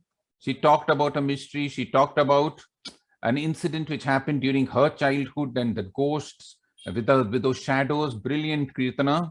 Fantastic. I know what your likings are now. And she also did a fantastic job in introducing the president as a North Star. So very well done, Kirtana. Excellent. In the last 2 weeks, you have been very, very impressive, doing your job brilliantly, connecting the theme and actually introducing the president in a different manner. Now, if I had one small suggestion, which I had to offer you, one is take control of the meeting when it begins. So when I joined the meeting, it was around 6:15, 6:20. So we were all talking, me, Melvin, Nitin, Priyanka. So if it starts 6:30, just don't start off. Might be by 6:28. Since you're the Sergeant at Arms, tell everybody there are 2 minutes. It shouldn't be the ex-Sergeant at Arms giving you instructions. Tell everybody, okay, now it's time. In 2 minutes, I'm going to start. So please keep quiet. And then start the meeting with a bang so that you are in control. So I want you to control the meeting rather than take instructions from somebody, because you're going to be the leader of the future. So take that into consideration next time. Hold the meeting by the reins and start off with that loud bang. Hello, Toastmasters. Okay, so bring in that enthusiasm and take control. That's one small suggestion. But otherwise, for a wonderful introduction, for a wonderful way of introducing the president, please give Kirtana a big round of applause. Thank you so much, sir. Will incorporate. Excellent, excellent. Then we had our president who took over, and our president is fantastic. He connected a very difficult language like English, where your feet smell and your nose runs.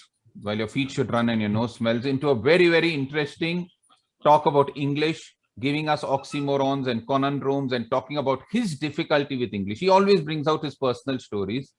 But the best part is he linked it to a mystery. So for him, English was a mystery. So very, very well done, Srijit. An excellent talk. You tried to connect it to the topic, although very remotely, but somehow he connected it to the topic and brought about the mystery of English. And we learned that. And I think so he's brought in a sense of calm to the meeting right from the time he begins. So he's got that very, very gracious style and he's very, very calm and composed while he starts off. So very, very good job, Srijit. Excellent job by the committee. But just one small reflection, Srijit. I noticed that somewhere in the middle of your speech, you felt stuck. And there is a general response when you get stuck. The general response is cough. Okay. So it becomes very, very obvious, you know, whenever you cough, it shows that you're forgotten. Instead of coughing, just tell everybody. Now, I think the mystery is all of y'all can keep quiet for 30 seconds. Then think and collect your thoughts and come back. Understand? Make them meditate for 30, 45 seconds. Then you come back instead of coughing. Understand? And that will show that you have added a little bit of humor as well as control over the topic. So next time, just be, I know it's very, very logical to forget at the last moment. You're just doing your second or third. Yeah. There's one more person who's coughing. Who's that? Srijit only, yeah? Puneet? Okay. No, sir. No. Okay. I cough only once. All of you all now meditate for 30 seconds and we'll come back. Okay, not required. But just do that, Srijit. It doesn't matter. It's always very natural to forget. So don't worry. But don't hide it with a cough because it becomes very, very obvious. But otherwise, a very, very good start, a very, very gracious beginning, and connected it to the topic in some way or the other, but brilliantly done. Then we had the secretary who brought on the minutes of the meeting, and I thought it was very, very innovative.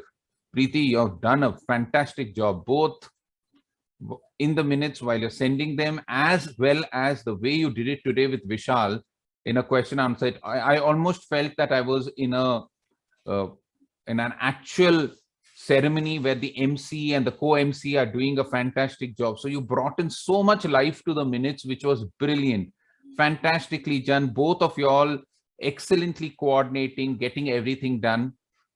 I think so. This is very, very innovative. Just again, a little observation, Preeti.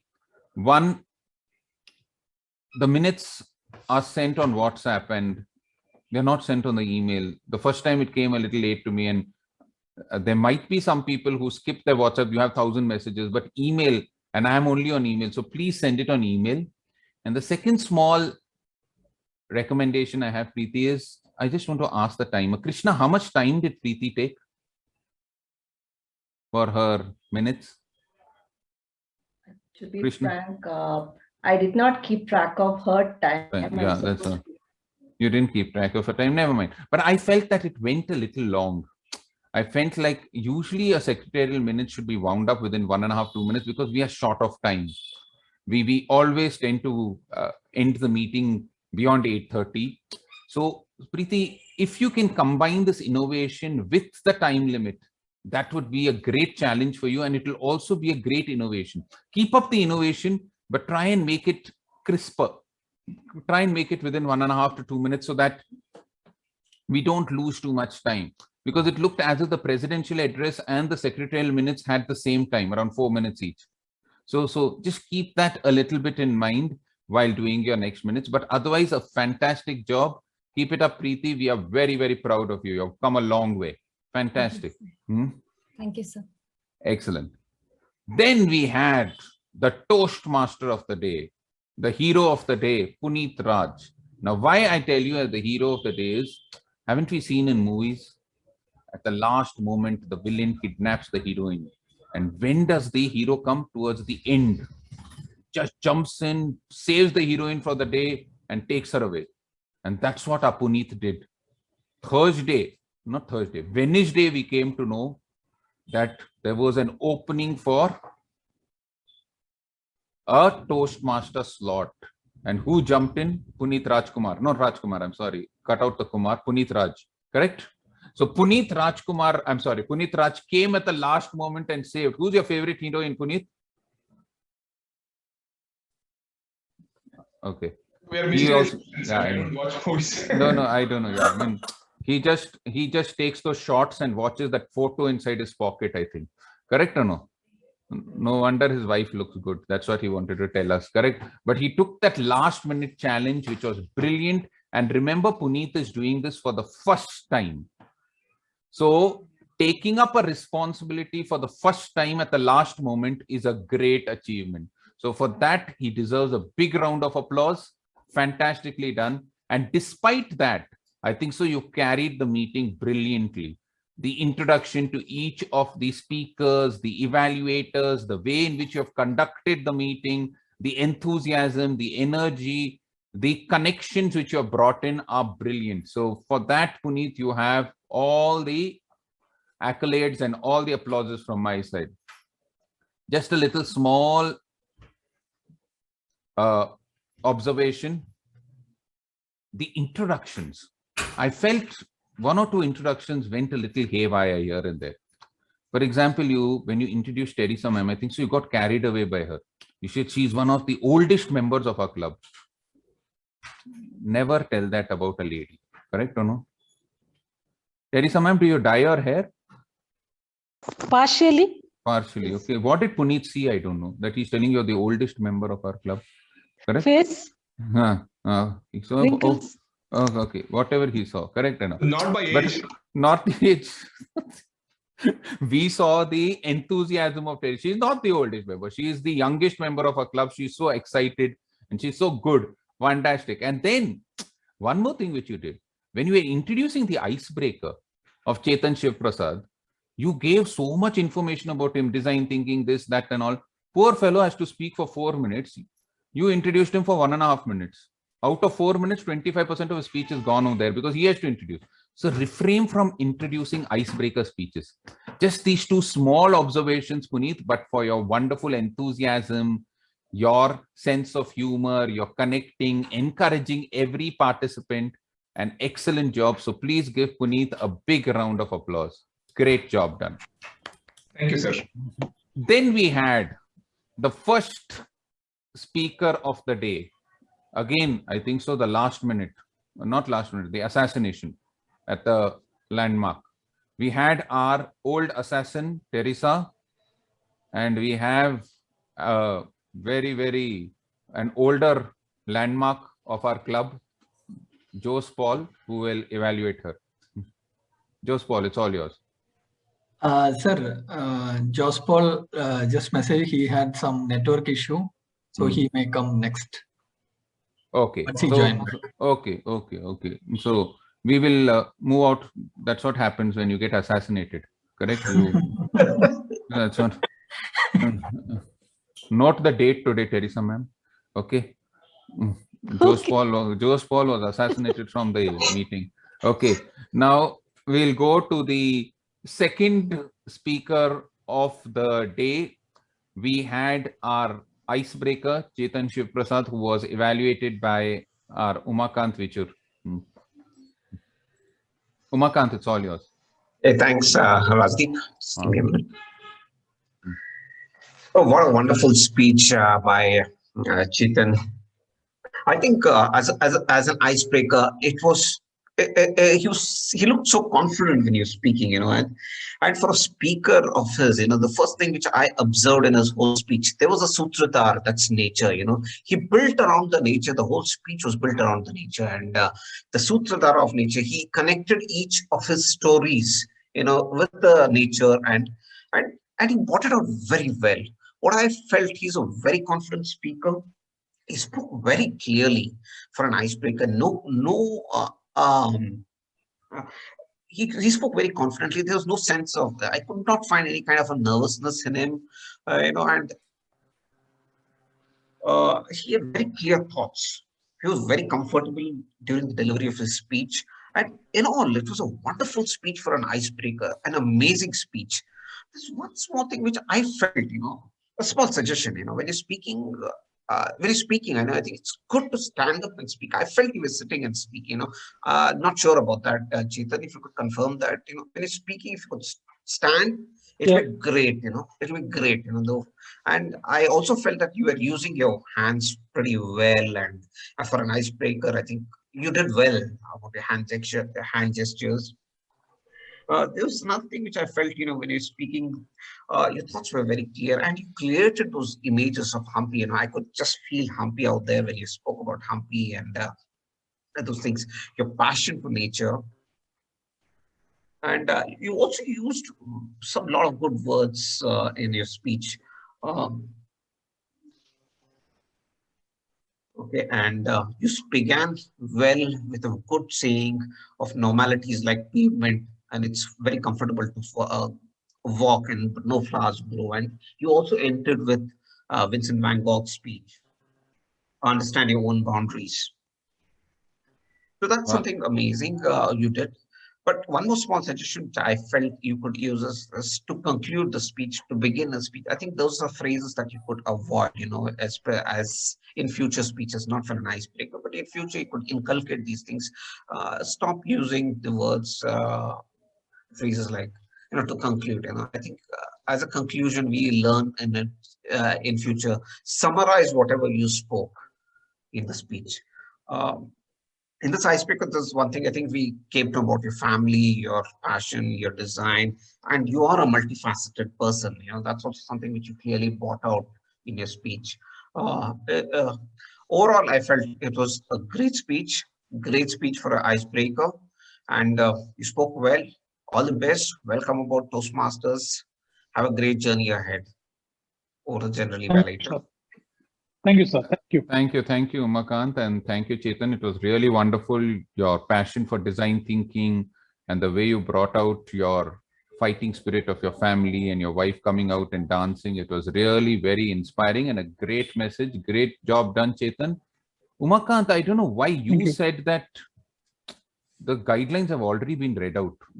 Were you attending some simultaneous Toastmaster meeting or something like that? I didn't understand. No. Because you said the guidelines have already been read. Where did the guidelines be read out?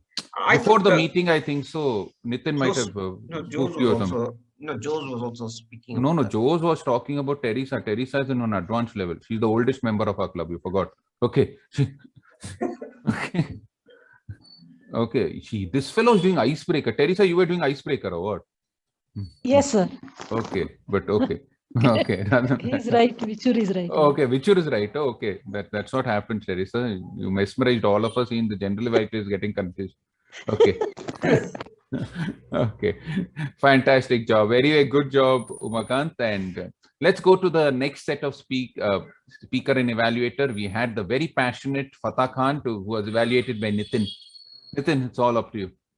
Yeah, good evening, General Evaluator and Toastmasters and Toastmaster Fatah Khan in particular. When Fatah Khan gave me the title of the speech, From Mystery to Creating History, it threw up some questions to me, which was a moral conundrum.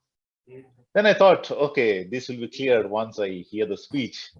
And true to my belief, Toastmaster Fatah Khan fully justified my faith and belief in him in giving a wonderful speech. I have seen Fatah Khan as a speechcraft student a few years ago and was quite impressed by his presentation skill, and I was really looking forward to this speech, Toastmaster Fatah Khan. You were excelling in your dress sense. I could see a fantastic background, serious background. There was a full clarity in your voice. You had a good body language. You looked comfortable with the audience. Your voice modulation was great, especially while narrating the sadness of your father's death. One could clearly see the pain in your voice. The pause after you mentioned about father's death was very, very impactful. You were very confident, enthusiastic, amazing fluency, no nervousness, and kept the audience engaged to the story. Now, some things which you might want to work on is you could fine-tune your gestures a bit. For example, there was this body language when you are using the hand movement for every occasion. For example, when you talked about tears roll down, probably you can mention tears roll down or show, I want you to see my video. You can bring that, impact of visual into that. And voice modulation, you can work on the volumes up and down. Your voice was clear, but the modulation on the decibels was, you could work on. In fact, when you talked about your dad's death, it became so hoarse. I was not knowing whether you are purposely putting or it was actually overcome with emotions. But try to avoid that hoarseness and be clear on the voice. Otherwise, we'll miss on some of the important sentence, what we are talking about. But the most important part, Fatah Khan, and to all the Toastmasters, I want you to look at the purpose of your speech. Now, what is the purpose of this speech? The purpose is to learn and review basic research methods and present a well-organized, well-researched speech on any topic. Now, the purpose is to research and give a topic. Now, this speech was about your personal experience, about what happened, how the mystery to history. I found the basic purpose was missing. It was a great speech, a good speech, but to me, personally, I felt the purpose of the speech is not met. Hence, in my opinion, I would suggest you to look at researching, taking a project, researching about it. And the manual also talks about if you want to get the references of your research, should be able to get it. And we learn something more. So it was a great speech, no doubt. But from the purpose of objectives of the speech, it is not met. That is what my opinion. Over to the general evaluators. Sir, you're Toastmaster on mute. Rajdeep. Sir, you have to unmute, sir. Rajdeep, sir. Am I audible now? Yes, sir. Yeah. Okay. Very well done, Fatah, for that very emotional and great speech. But as Nitin said, very true, your research objectives were not met. There was no single secondary research, no references, no primary research. Might be you should run your speech through your mentor once before getting it into the domain and find out whether your speech meets the objective or not. Otherwise, a great job done, Fatah, and a great job done, Nitin. Let's move on to the last speaker, Smita, and her evaluator, Prakash. Prakash, it's all up to you. Thank you, General Evaluator, DTM Rajdeep Manwani. Toastmasters, guests, and Toastmaster Smita in particular. Whenever I get in front of an orange light at a traffic signal next time, I will always remember this speech, stop and go. What I liked about the speech was the clarity with which you brought out this particular story. It was built with all the details that a story requires: the characters, the setting, the plot, the conflict, and the resolution. It had all those elements that would make the story complete. You also had a moral that we could take back. Your personal interest in the story, where we are always in two minds when set up for a conflict, to choose between one or the other, either on emotional or logical grounds. That came out very, very neatly throughout that storytelling. Your hand gestures were all proper throughout, and I could see that they were flowing naturally. What I would like you to improve upon would be the eye contact, because I felt at times you were not looking into the camera, which meant I felt the focus was somewhere else, not at us. Probably moving a little bit here or there around on the stage. You were already standing, so moving around depending on the character would probably bring a little more color to what you were presenting. To challenge yourself, I would like you to look at the possibility to make sure that the moral is put in a simple, straight way that would help us be clear what you are trying to convey through this story. That said, what I liked was the way you concluded the speech by making sure that that dilemma of being at a traffic signal and choosing what to do, stop or go, was brought out very clearly. And you asked that question back at us to take that decision to stop or to go. Make these minor changes about the gesture, about the eye contact, and make sure that we have a short, clear moral. And I'm sure you would have an amazing speech the next time you have to give it. Look forward to see you at the top. Back to General Evaluator, Dr. Rajdeep. Very well done, Prakash. You brought out the gist of, and very well done, Smita, for a wonderful story. Stop and go. And I think so.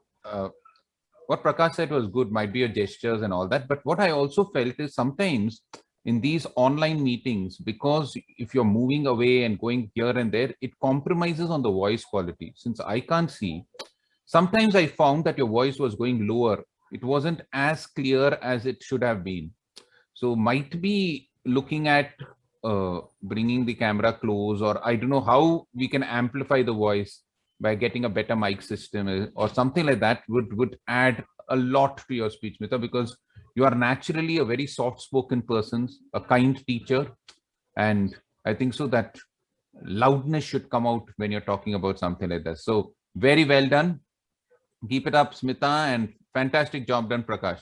After the prepared speeches, we had the table topic session, and we had the amazing. Yeah. Joe Paul had to give my evaluation. Okay. He is back. He's back. Huh? Okay. Yeah. I didn't know whether he's back. Okay. He's come back. Jose. Yes. Teresa is waiting for you. Teresa is waiting for you. Please. Thank you, Dr. Rajdeep. And thanks for coming back, Jose. We were very worried. There was a technical glitch. I'm sorry. Okay. Okay. You got technically assassinated. Yeah. Yes. Thank you, Dr. Rajdeep. Fellow Toastmasters, dear guests, and Toastmaster Teresa in particular. Let me start with the title of your speech. Landmark Events versus Assassinations. Now, I was given to understand that you were giving an icebreaker speech, and I was wondering whether this was a historical speech, rather, something related to history. Well, as you presented the speech, gradually the mystery was unraveled, and I think it was a wonderful icebreaker speech. You, as required of an icebreaker speech, you covered all aspects of your life, right from birth till date, and covered almost all important persons in your life. Now, your speech was very clear. The tone, speed, and volume were perfect. You are also very confident. And of course, your trademark humor was there. It was peppered fully. I still recollect when you said single digit, the siblings you had were in single digit. We expected maybe some 5 or 6 persons, but then it was 9, and that was quite shocking. And then the other attributes of Teresa, you brought it out very well. That is basically enjoying life. And interesting aspects where we were wondering the next landmark event. You kept us wondering about it. And also another feature was the narration as a third person. I think that was very interesting. Now, here are some suggestions of mine to make the speech possibly historical. First one, the title. Though the title was mysterious and you kept us anticipating landmark events, you also kept us anticipating assassination. So I thought it had a little bit of a negative connotation there. Then the opening of the speech was like a repetition of the title. So possibly you could have something like, do you know the 2 most significant and landmark events in the year 1963? You could have posed a question like that, and would have had it more interesting. And then another aspect was that we know you are a very great storyteller. So you could have possibly incorporated in your speech 1 or 2 incidents in your life which would have made it more memorable. And of course, managing time is a conundrum for all of us, but with your Toastmasters experience, I'm sure you could have planned it very well. Now, having given all these suggestions, let me inform all the listeners that Toastmaster Teresa stepped in to replace another speaker just today evening, a few hours before the meeting. That itself makes this speech so commendable. That also reveals another aspect of her character, which will never be revealed listening to her speak. That is, she's a very large-hearted person, a giver, a facilitator, a leader, and a wonderful Toastmaster. I think our club is very blessed to have a Toastmaster like her in our club. All the very best, Toastmaster Teresa, and over to you, DTM Dr. Rajdeep Manwani. Wonderful, wonderful. We are really blessed, Teresa. You're a landmark of our club, and your landmark is based. I can never forget Teresa for a larger, because in every speech she mentions Robinson D'Souza. I don't know whether it's a pathway final speech, in the middle speech, if it's a humorous presentation. Robinson sir is an integral part as a landmark of your speech, and in the process we all get assassinated. Okay, so brilliantly done. That shows the gratitude and the large-heartedness she has for a mentor. Brilliantly done. And when was your son born, Teresa? Which year you told? 1998. The year in which Bill Clinton was impeached. Huh? Impeached. Impeached. What's your son name? Monica Lewinsky. Huh? No. Okay. Only Lewinsky. Only Yeah. Levin. I'm not sorry. Whatever it is. Whatever it is. Raul. Okay. Okay. Ralph. Okay. No Levin. No Lewinsky. Okay. No. Leave that. Okay. Thank you so much. That was the most interesting part. I loved that part. Okay. Let's come. We are going very we are running back on time. And then we had our table topics. Master Vinay Venkatramana. Wow. Fantastic. You know. I remember in college, I'd gone once to my lecturer and I'd said, sir, let's go to Bannerghatta Zoo as a class picnic. He said, why? We all said, sir, we want to see wildlife. He said, you don't have to go so far. Go to the pub next door in the night. You can see wildlife in its fullest form. So I could connect with Vinay Venkatramana when he went to Kabini, and I don't know what sort of wildlife he saw that, but a brilliant session. He interphrased. Although the animals were easy, the phrases were tough. So you had a mixture, one simple thing, one tough thing, one simple thing, one tough thing. So brilliantly done, Vinay. And we also saw some amazing table topic speakers. Vaidyanathan had to speak on one difficult phase, and he said how animals live in close-knit families. Human beings don't live in families. He doesn't even know who his neighbor is. Brilliant, Vaidyanathan. That's why you're not married till now. Better now, tomorrow only go knock on your neighbor's door and find out. Might be it will be the beginning of a new chapter in your life. And look at Satvik, just married recently. That's why, what was the end of the speech? Stay focused, stay humble. That will help you a lot in your marriage, Satvik. Keep it up.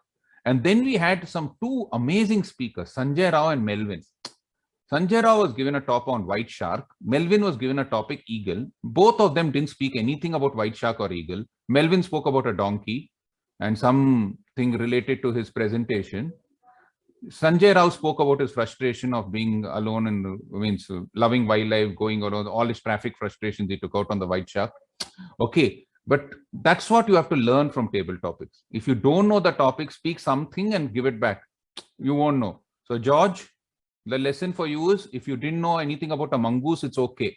Speak about your mother, father, donkey, traffic, and then connect it to mongoose. Okay, so learn that from the table. So that was a great learning experience for me.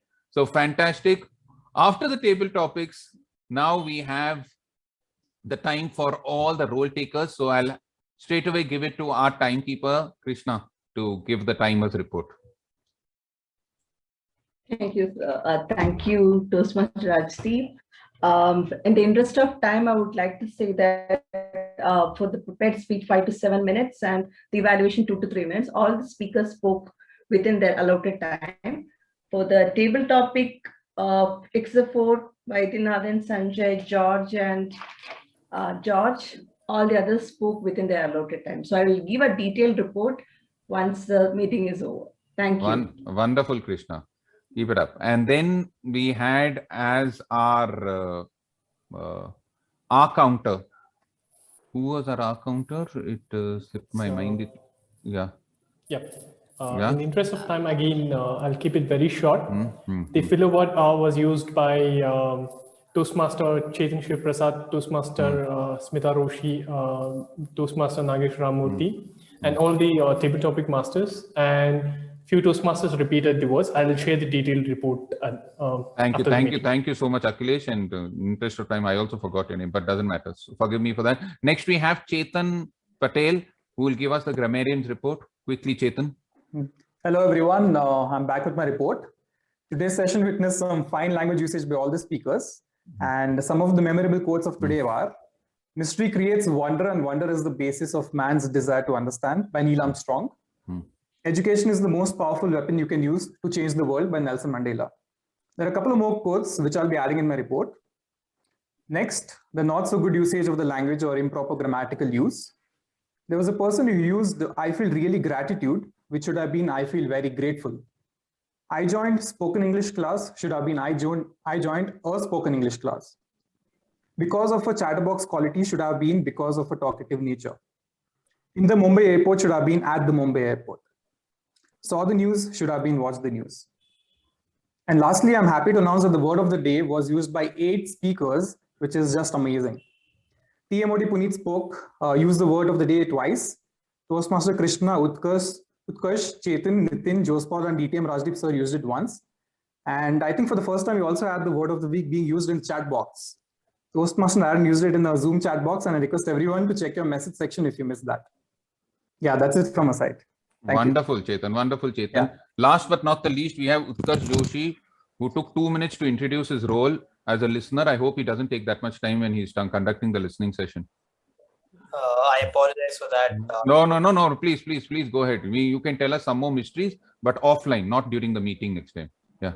Okay, going ahead, I will ask you a few questions of varying difficulty about what the speakers talked about. All of us knew that the Toastmaster today was Puneet Raj. So, in his joke, what was in the pocket of the person who was drinking the whiskey? Anyone? Picture of his wife. The wife's picture. Yeah, you're right. And this is sort of a general knowledge question, but it was mentioned. When was JFK assassinated? 1963. Teresa got married. 1963, correct. Yes, 1963 is the right answer. That's right. And one right decision at the right time can change your life entirely. Does anyone who said that? Smita Roshi. Fateh Khan? You're right. Smita Roshi. And finally, what was the folk dance which influenced Toastmaster Chetan's life? Yagshagana.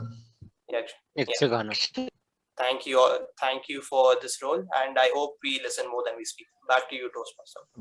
Thank you so much, Utkarsh, and I hope you also listen more than you speak. Okay, thank you so much for that wonderful introduction about the D Cooper. Just playing the fool, Utkarsh, don't take it in any personal way, just to add a little bit of humor. But thanks so much. We've had a wonderful meeting. We've had mysteries which have been solved, resolved. We had lovely speakers, a fantastic table topic session, and I would like to thank the committee for giving me this opportunity to be the general evaluator. With that, I hand it back to Puneet Raj for the scarcity of time. Puneet, is back to you. Thanks a lot, sir. I thank all the members who supported me for this day, for this role. The voting link is already shared on the evaluation and the role takers. Please vote your liking. Now, I'll hand over the session to President Srijit. Thank you.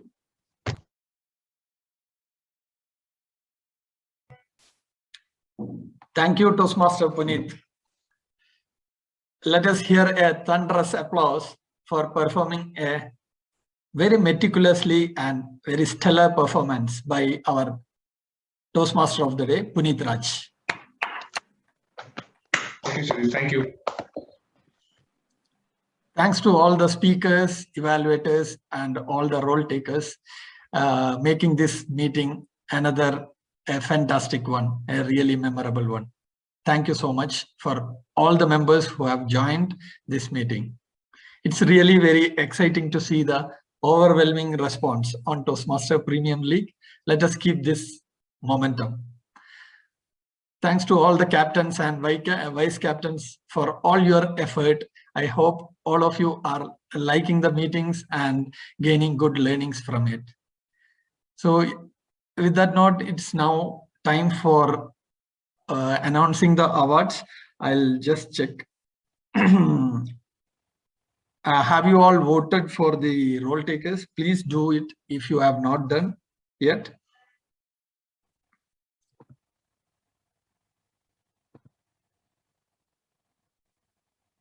So while you are doing that, I will try and check with some of the guests, or I'll call some guests to speak about our meeting. Deepak, are you there? Ramesh? No. Yeah, yes, I am there. Yeah, Ramesh, how did you feel? I have seen you, I think last meeting and previous one, I think. So how did you feel? In fact, last meeting I'm not able to. I know the connection issues was there, and this is the first meeting where I was actually I think from the end to end I attended this meeting, and it was wonderful. Like a lot of very good speakers who have been actually they talked very nice, actually very nicely. I think they talk taken the topics, and there was a very excellent topics, and there are many things which I learned from this. This is the first day I'm joining, and hope I think I'll be able to learn a lot of things. Thanks. Nice to have you here with us. Thanks a lot. And there is a person called Sunil Dutt. Are you there? Yes, sir. Hi. Hi, thanks. Hello, am I audible? Yes. Yeah, thanks. I would like to thanks to give me the opportunity, and really I means listen all the conversation, all the discussion. Means very. It was quite interesting session, and definitely I am looking forward also to join these sessions, and definitely there. As I have seen, there is the scope of improvement and development in our skills. So definitely I'll be interesting, and I'll join these sessions as much as I can join in future. Thank you. It was quite interesting. Thanks a lot. Thank you so much. Now its results are ready. The best Taggle team is Toastmaster Chetan, and best evaluator Toastmaster Nitin Paul. So Nitin B. And best evaluator, best role taker goes to DTM Rajdeep Manwani, and best table topic speaker goes to Vaidyanathan, and the best speaker goes to Toastmaster Fatah. Thank you all. Have you all a happy weekend. Good night. I am calling this meeting